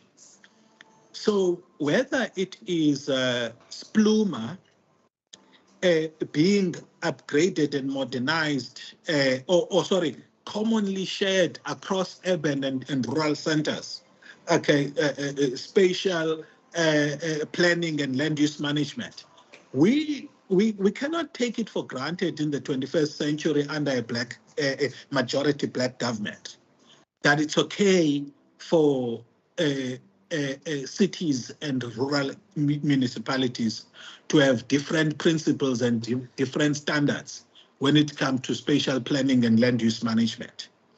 And because part of the problem why we're having problems in cities in the first place is because there's been a failure of development in rural areas, which has resulted in this rapid urbanization, which, by the way, just to share, I used to work for the city myself in Nelson Mandela Bay. Nelson Mandela Bay used to be so effective in housing development and eliminating informal settlements.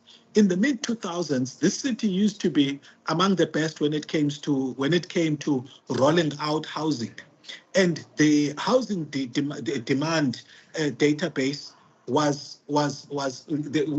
began to notice a problem that even though the city was successful in delivering housing units, the demand for housing was not declining in cities, and there were two approaches that the city was using in terms of development. Was in situ developments and greenfields developments. For in situ, it could not be done in areas where communities had built on floodplains and former tip sites for dumping sites for refuse, among other things, because you had people exposed to methane gas, among other things. So you couldn't legally develop there. Now, on both the role of development and leadership, the primacy of politics, we saw, I think in the last 10 years, the rise of populism, in terms of which politicians would encourage people to invade land. And populism doesn't help, even though it may come across as a progressive land redistribution politics. You cannot just encourage people to invade land, and that land that has not been subjected to geotechnical studies, among other things, in order to determine it's appropriate for human habitation. So I'm going back now to say, yes, development must be a primary driver because we're in a poor, in a poverty-stricken country. We cannot accept this idea that it's either climate change or development. No. As we do disaster resilient cities, climate resilient cities, we've got to be balancing between the imperatives of both development in rural areas and development in cities. and make sure that we create enough widely spread development from a spatial perspective so that we can sort of slow down the unsustainable levels of urbanization, and make sure that we develop viable small towns so that people are able to, continue to develop there. But it cannot be done if we have this lax attitude to spatial planning and land use management in rural areas, because we are of the view that people in rural areas deserve less attention to effective planning and development compared to their urban counterparts. So that's as far as I could say, colleagues. Let me also say that we are happy to share that we have now a module that has been accepted, a short learning program on disaster management at the Raymond Mhlaba Center for Governance and Leadership. So you no longer need to go out of the province. I don't want to say to which provinces, in order for you to equip either your volunteers that you want to get them to get ready in the day that disasters hit, or in fact your municipal councillors or your officials that are directly involved in disaster management. Thank you, Chair.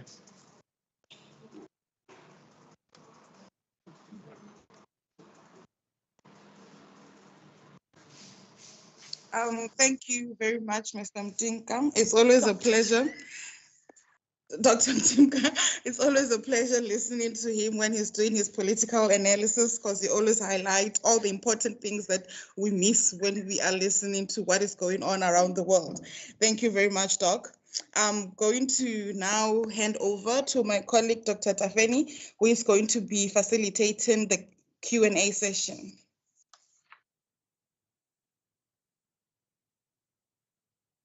Okay, evening again, colleagues. It is a very great gathering. I'm so impressed. I'm so catched by the speakers talking about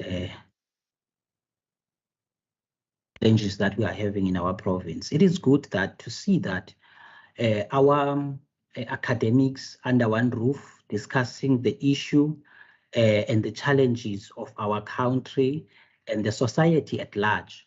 It's so encouraging. So I want to say thank you very much, colleagues. We are going to take 2 rounds, first 5, and then we give the speakers to respond, and then yes, we take it from there. The first one, please assist praise in checking the hands. All right.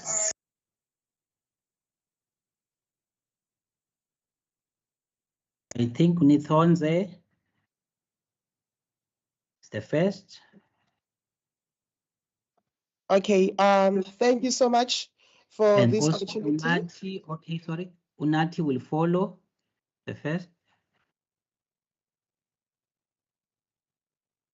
Okay. Do we have another hand?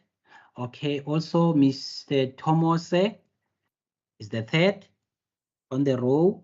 We have Tamara is the fourth. Okay, you can go, Nithanza. Okay, thank you so much for this opportunity. My name is Natonje Zwibuya. I am an honors candidate. Thank you for this informative information. Just like our facilitator mentioned, that it's very important because we are getting to learn something that we didn't know. So it's very informative.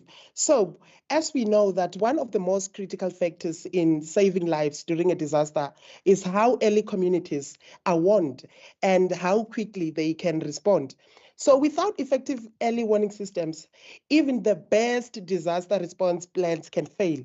So my question that I would like to ask, and also based on what the other speaker spoke about, because I heard them talking about the early warning system. So what specific disaster early warning systems are in place, especially in Umtata, and how How are they activated in time to actually save lives? This is my first question. And then my second question is, since Umtata has a large number of scale farmers and livestock owners who are highly vulnerable to drought, to floods and other disasters, what specific assistance is available from the government and to actually help them recover and get back on their feet after such events? And also, I would also like an input from Prof. Munjezi. I have read a lot of your work, so it's such a privilege to be part of this informative session. Thank you.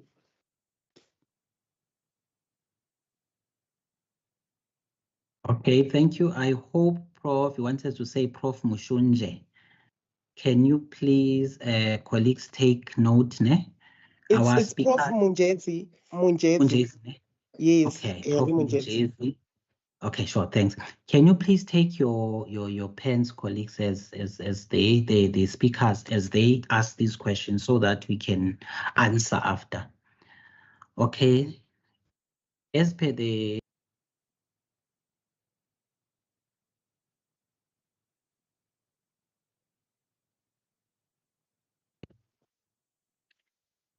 Good evening.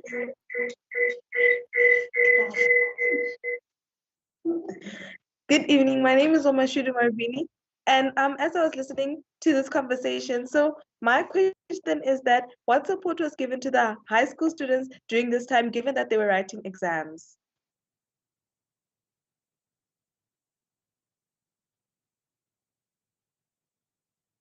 okay, the fourth.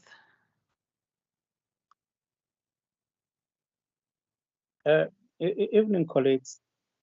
This is Mr. Tomose, an academic at Walter Sisulu University. Let me start by appreciating the presentation from our guests. It was indeed fascinating in the sense that you'll see the flow from one speaker to another. And I don't know whether it was by its own or incidental that Prof. Timka became the last speaker, because when you look at the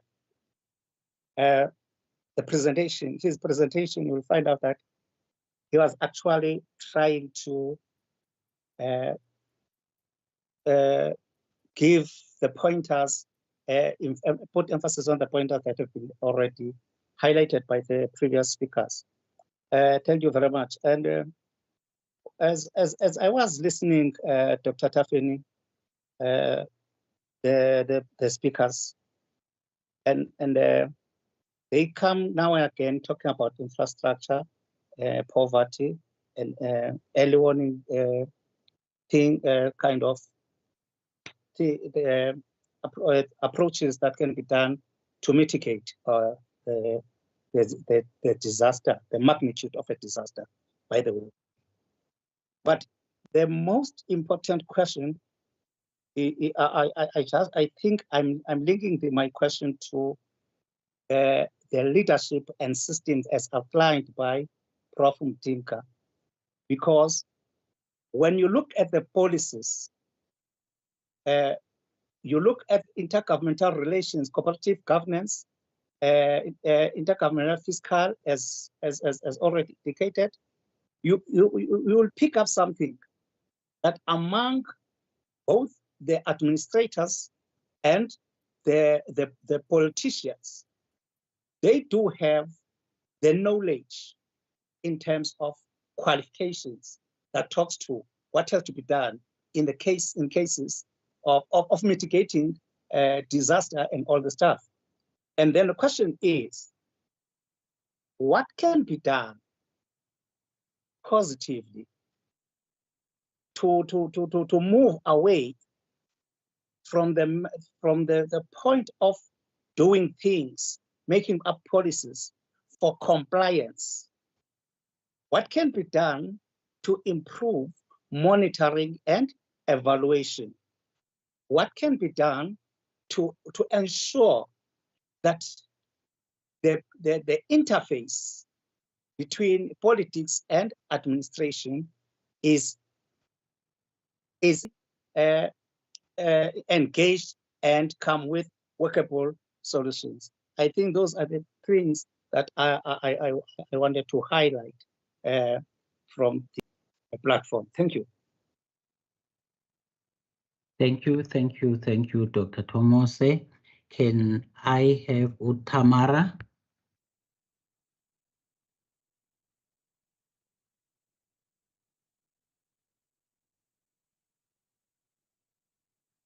Tamara?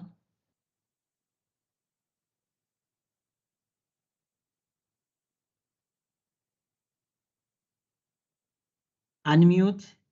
Unmute. We can't hear you. Good evening, everyone. Speaking is Tamara Obose. I'm a master's candidate, and I want to thank everyone for such an opportunity to be in this meeting. So, as someone who has been affected by the floods, who has experienced the floods that were happening in Tata, it wasn't such a very nice experience. So, Thank you, Program Director. I just wanted to find out, since Mr. Mokhele mentioned it, you could maybe send my question to any of the panels who are relevant to this particular section. I just wanted to find out if there are any structures or mechanisms put in place for those people who and families who have suffered drastically adversely on this disaster which has taken place in the Eastern Cape. What have they done in order to make sure that ethical management is going to be implemented for those people who have suffered to receive the financial resources, material resources adequately and effectively? That's all I wanted to find out. Thank you, sir. Okay, thank you. Zondi, come in. Dr. Dafedi, I think now we have exceeded the number of questions you are allowed to take. I was going to say, I was going to say, Visa, we will take you in the next round. Can we take Zondi if I'm permitted, colleagues? Can I take Zondi, then Visa will come in the next round, and then we'll go to our platform and close. Thank you very much, colleagues.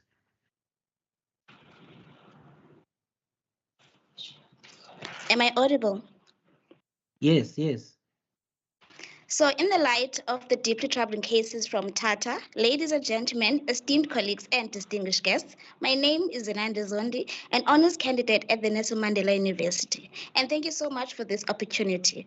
So my question today is, how can similar crises be prevented in the future? Okay, thank you very much, colleagues. Other hands, we will take them on the next round. We can go to our panel members, which is, we will start with Mokhele, Ane? Yes. Yes, we start with Mokhele, we come with Prof. Mushunji, and then Ongama Mtinga, Dr. Ongama Mtimka. Thank you. Thank you very much, colleagues. Let's... Thank you very much, Doc. The colleagues won't be going point by point, but at some point I will do that because some questions that I couldn't hear them. I will start with the questions of, because it will also address them, some other questions. Dr. Tomose, or Tomose, oh yes, Tomose. If you check the National Disaster Management Act, it's clear in terms of where the disaster management, the function needs to be placed or how it should be established. It clearly says that the Disaster Management Center, it needs to be established as an agency or a department. I think you could remember in my presentation, I indicated that if you check in the current state, the function is not established yet, prescribed by the legislations and the framework. It's a center, and if you look where it plays at the provincial government, it falls under another department, which is the Department of Cooperative and Traditional Affairs. When you go at a municipal level, you'd find that the function is not established as a center. In some other municipalities, it's established as a unit or a division. And by establishing a function in that way, it takes all the powers that that particular function is given by the legislation, Disaster Management Act, meaning that whoever is the head of that function, it might have no powers. There comes to the politics and the administrative. The head of the center, because it's the administrative side, is not regarded as a part of the management, meaning that he can't take decision for that center. The decision needs to be taken by someone else's. That is why we see all the chaos that is happening, where you find that the center doesn't have a dedicated budget, because why? It's placed with another unit where you'd find it an emergency, it's a fire and services, then it's a disaster management, then there's a division on top where all the budget it covers for all these divisions, meaning that that particular disaster management as a function, it doesn't have its own dedicated budget.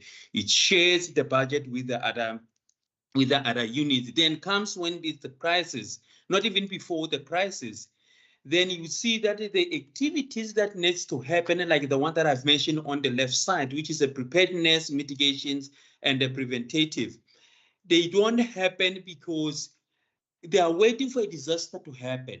That's where they were saying the disaster management now it's functioning. The center is functioning.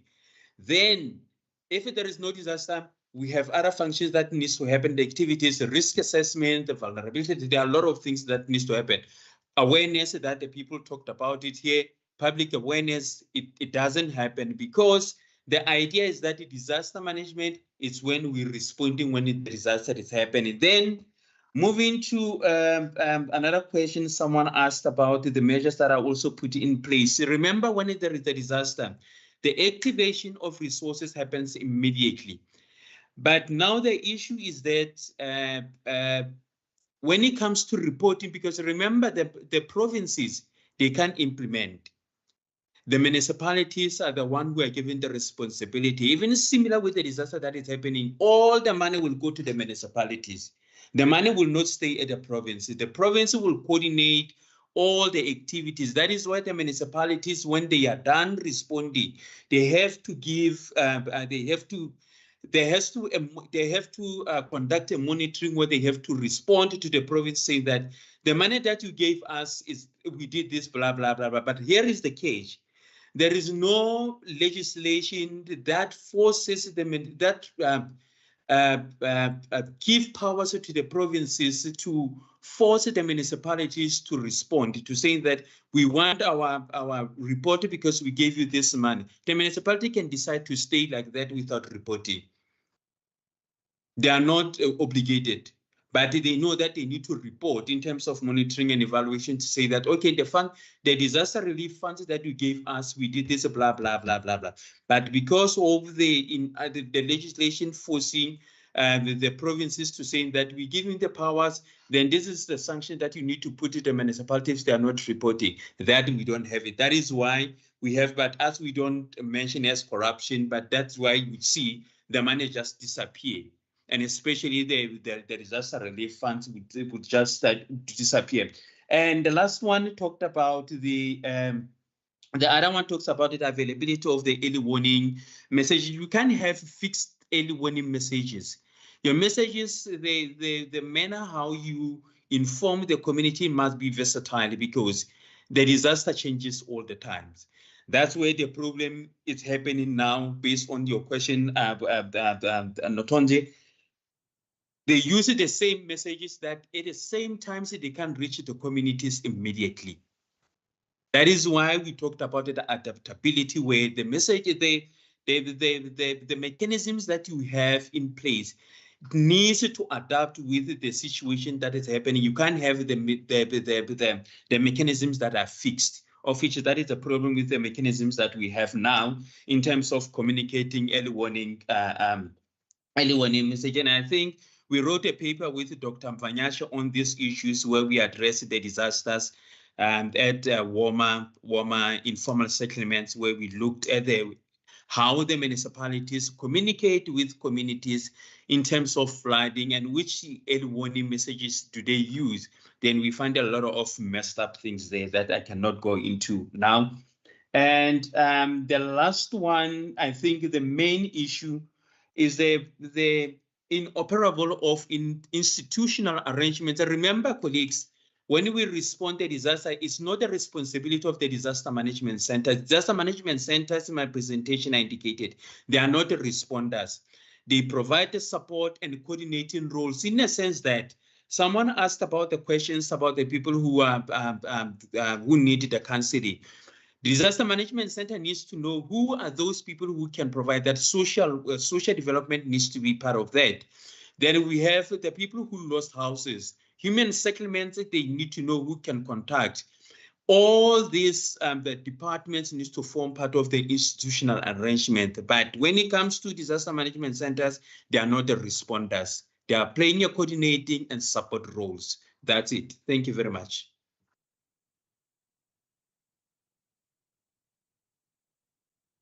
Okay, thank you. Prof. Mushunji, are you in? Yes, I'm here. I hope you can hear me. Okay, I can hear, Prof.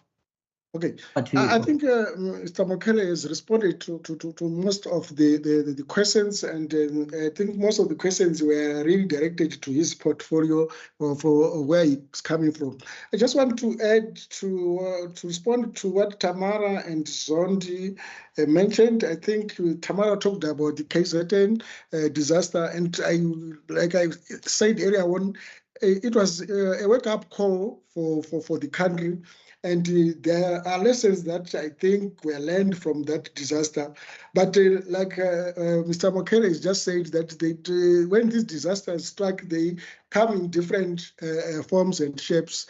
And we need to just look at what has happened, and then do a post-mortem of how we can what would have learned from the latest disaster, and what could have been done better, so that it will help ourselves and build the resilience that we want. And the resilience that we want is also made up of maybe preparing the infrastructure, also the issue of early warning systems, and also those drills that I've talked about, so that we can prepare. But the one and obvious thing is such disasters are going to continue, and their frequency is increasing with the issue of climate change. So from each and every disaster that we have experienced, there are lessons that are learned from there. And I think the powers that be and the other stakeholders, they have to build some form of resilience among those communities. And I also want to re-emphasize the issue of those marginalized communities that are susceptible to these disasters. Thank you, Chair. Thank you, Prof. Dr. Ntimka, over to you, Doc. Thank you, sir. I must say about everything has been responded to. Let me respond to that first question about the kinds of technologies that are out there. Well, there are sensor technologies and predictive analytics software that is used for early warning systems and hydrological modeling. They also geographical information systems software for enhanced risk mapping, drone-based aerial surveys, and satellite imagery subscriptions. And those are both, some of them, in fact, are for when the disaster has happened, for damage assessment and other things. Yeah. Okay. Thank you, Doc. Prof. Munjezi, I think you have a question directed to you by one of the students. Is Prof. Munjezi still in? Okay, colleagues, let's quickly take the 3 hands that are here. Doc, there were some also questions in the chat room, so we shouldn't forget about those. Yes, in the chat room. We will go to the chat room, including these ones. Yes. Praise, can you please be ready for those questions? Let's take their hands meanwhile you are getting ready there behind scenes. Ntuke, you can come in, followed by Mushonto and Luandiso. Luandiso, please. In that. Thank you very much for the opportunity. Mine is I'm just going to elaborate on something here.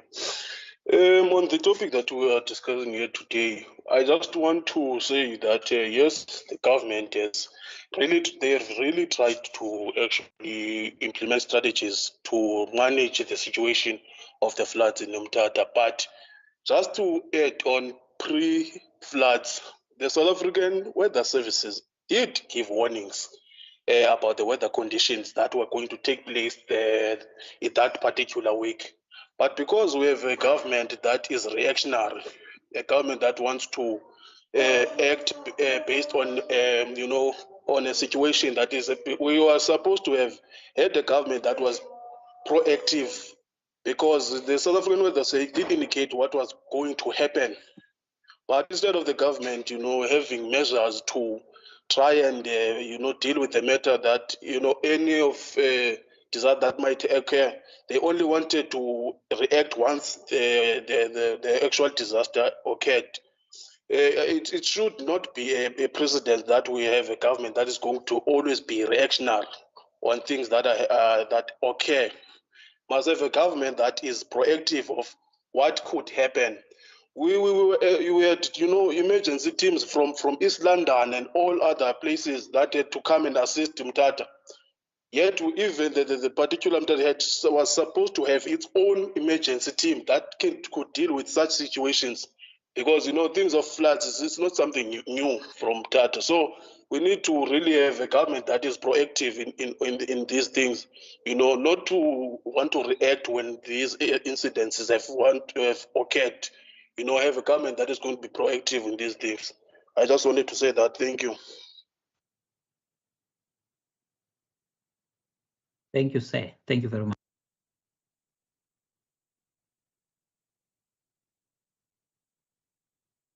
All right. Before we move over to the panel to respond, I'm going to ask the questions in the chat box. The first one, Mr. Mokele, could you please elaborate on the structures or mechanisms put in place for the financial and material resources to be utilized effectively and efficiently? We need to avoid corruption, especially to those who lost homes and valuable belongings. The second question was from Kandanisa Unati. How does South Africa's disaster management team provide support? I think he did touch base on this.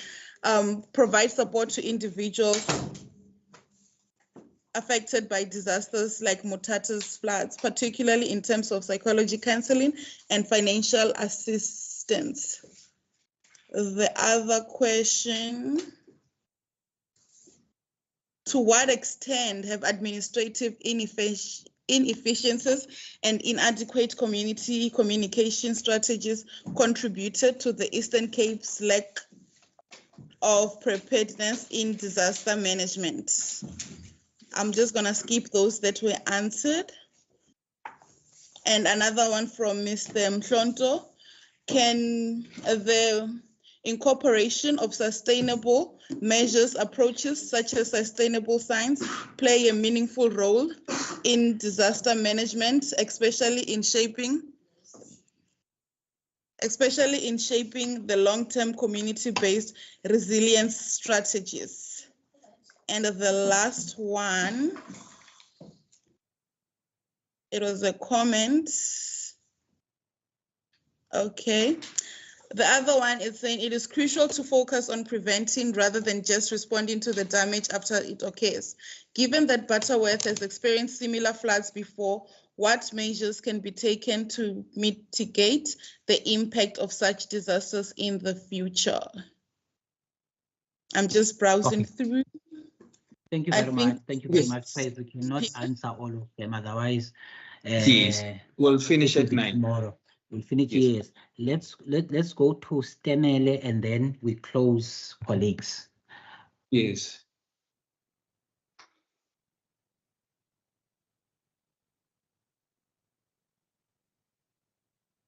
Stenele.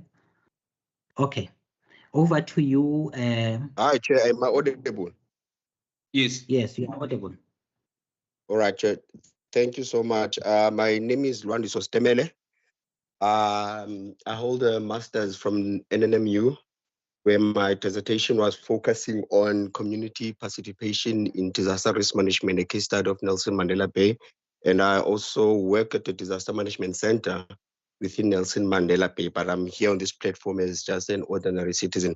Mine, since time is fast spent, mine is just to emphasize what Mr. Mokele was talking about in relation to the placement of disaster management. I think the national framework was gazetted in 2005. That was almost 20 years ago, if not 20 years ago. And if we, at this time, 20 years later, we're still speaking of where and how disaster management can be properly placed, even at national level, we're still going to find ourselves where disaster management is performing functions that are not assigned to it. As Mr. Mokele stated, that disaster management function is that of a coordination role rather than response and recovery. I fully agree with him on that. We recall in the times of COVID, nobody knows who is Dr. Elias Sithole, and he's the head of the Disaster Management Center, the national head. And we would only get messages from the minister and nobody know who is the head of disaster management. And so it is within provinces, and so it is within the local government. So having the centers properly placed at national, provincial, and at local level will greatly assist the work that disaster management centers do, and that they can actually get to do what the legislation has, because our legislation, it is perfect, it is clean, it is in line with international requirements of the UN. So the legislation is fine. It's just that if we are properly placed, we can better function and better do our responsibilities as these disaster management centers. That is my contribution. Thank you. Thank you very much, sir. Colleagues, you can answer and give clarity so that we can wrap up. Thank you very much. Thank you very much. I'll be quick, Doc. I'll take the first one. The measures in terms of how government can help people. Remember, disaster is a very delicate issue, in a sense that you might try to help Mokele, then putting Mokele in a vulnerable state. It's difficult for a government to have a fixed method on how it can help this individual rather than relocating them for the established shelters. But in terms of how we look beyond that, in terms of how I've lost my house, remember people who lost their houses. I lost a 10-room house, then you lost your RDP house. Then how government should compensate us in terms of that. That is why it's a very delicate issue in terms of how government can compensate the people, and especially if they've been affected by disasters.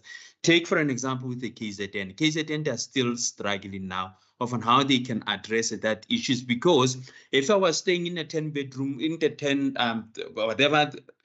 room houses, then you give me an RDP. you are creating another disaster because you are putting me in a vulnerable state. You are not solving the situation that I'm in.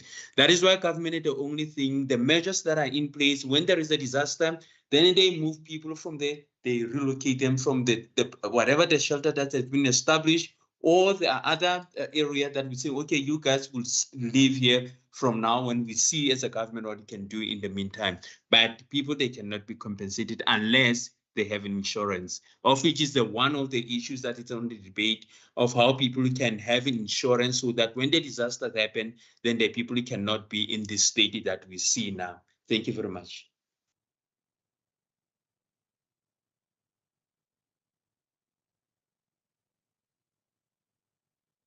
Thank you. Susie? I have nothing to respond to. I think most of the other items were just comments. So I think Mr. Wakere has covered what was raised as questions. Thanks. Thank you. Dr. Yeah, so Ngama? two things from my side. Mr. Stemele, very interesting observation about what happens after gazetting regarding where a function is placed in government. I want to share with you that auditors face the same issue, and also so a declaration gets made. There's a direct line to MPAC, but it takes very long for that to function in practice. I was in a meeting earlier with colleagues in ICT, where we're looking at the role of ICT in government and the CIOs and where they are positioned. Likewise, they are saying it was clarified a long time ago that it should be an executive function, and many years later, and I think it's 20 years, magic word, that function is still lingering, and it varies in the different municipalities as to where it gets placed. And I think I want to get back to something. It may have been Dr. Thomas who mentioned it around this issue of leadership, and thank you for your positive reflections there. Look, at the end of the day, it's one thing to design institutions and structures and policies. It's another to have leaders act within those and, have the right, character, have the right fortitude, have the right acumen to know what to do at a particular time.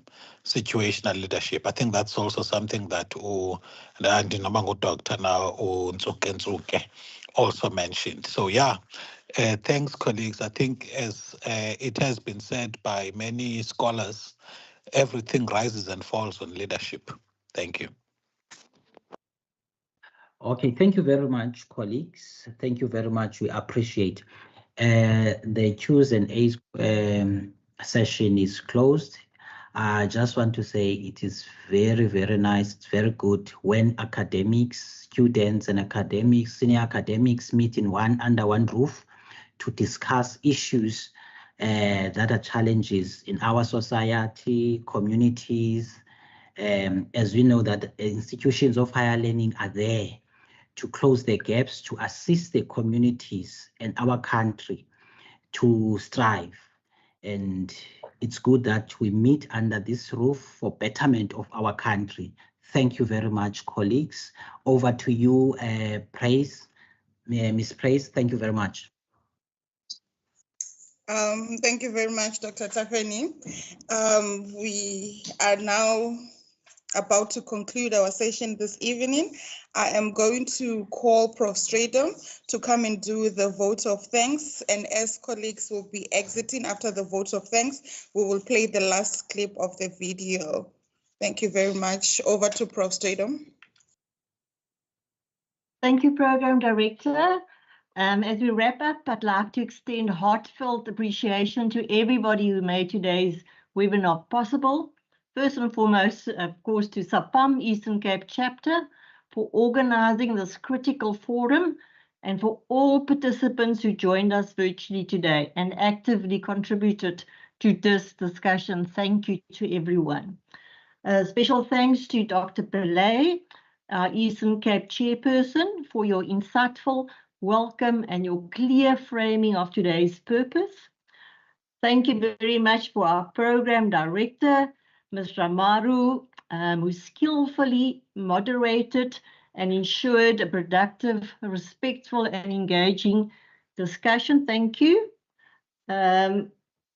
Also, thank you for your role in introducing our esteemed panelists, together with Dr. Tafini. Dr. Fini, thank you for expertly guiding the question and answer session and for keeping us anchored to the key themes. A very special thank you and sincere gratitude and appreciation to our esteemed panelists for their valuable contribution. Mr. Mokele, Ms. Motiba, Prof. Mushinje, Dr. Mtimka, thank you. Your reflections, professional insight, and heartfelt narratives from the field have enriched our understanding of the disaster's consequences and complexities and the path towards recovery. In the face of immense tragedy, today's discussion has highlighted the power of community, strategic leadership, and adaptive public administration to drive recovery and resilience.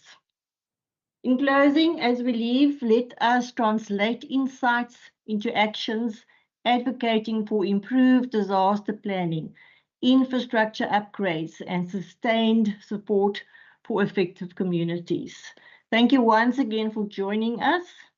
I hereby declare the meeting closed. Good night, stay safe, and we look forward to meeting you at future Saapam events. Thank you very much.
But Praise, your video doesn't have a volume. With a volume. As easy.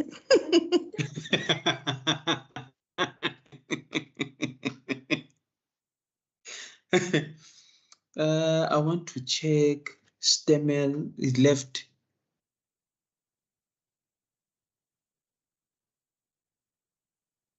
The Stemel left.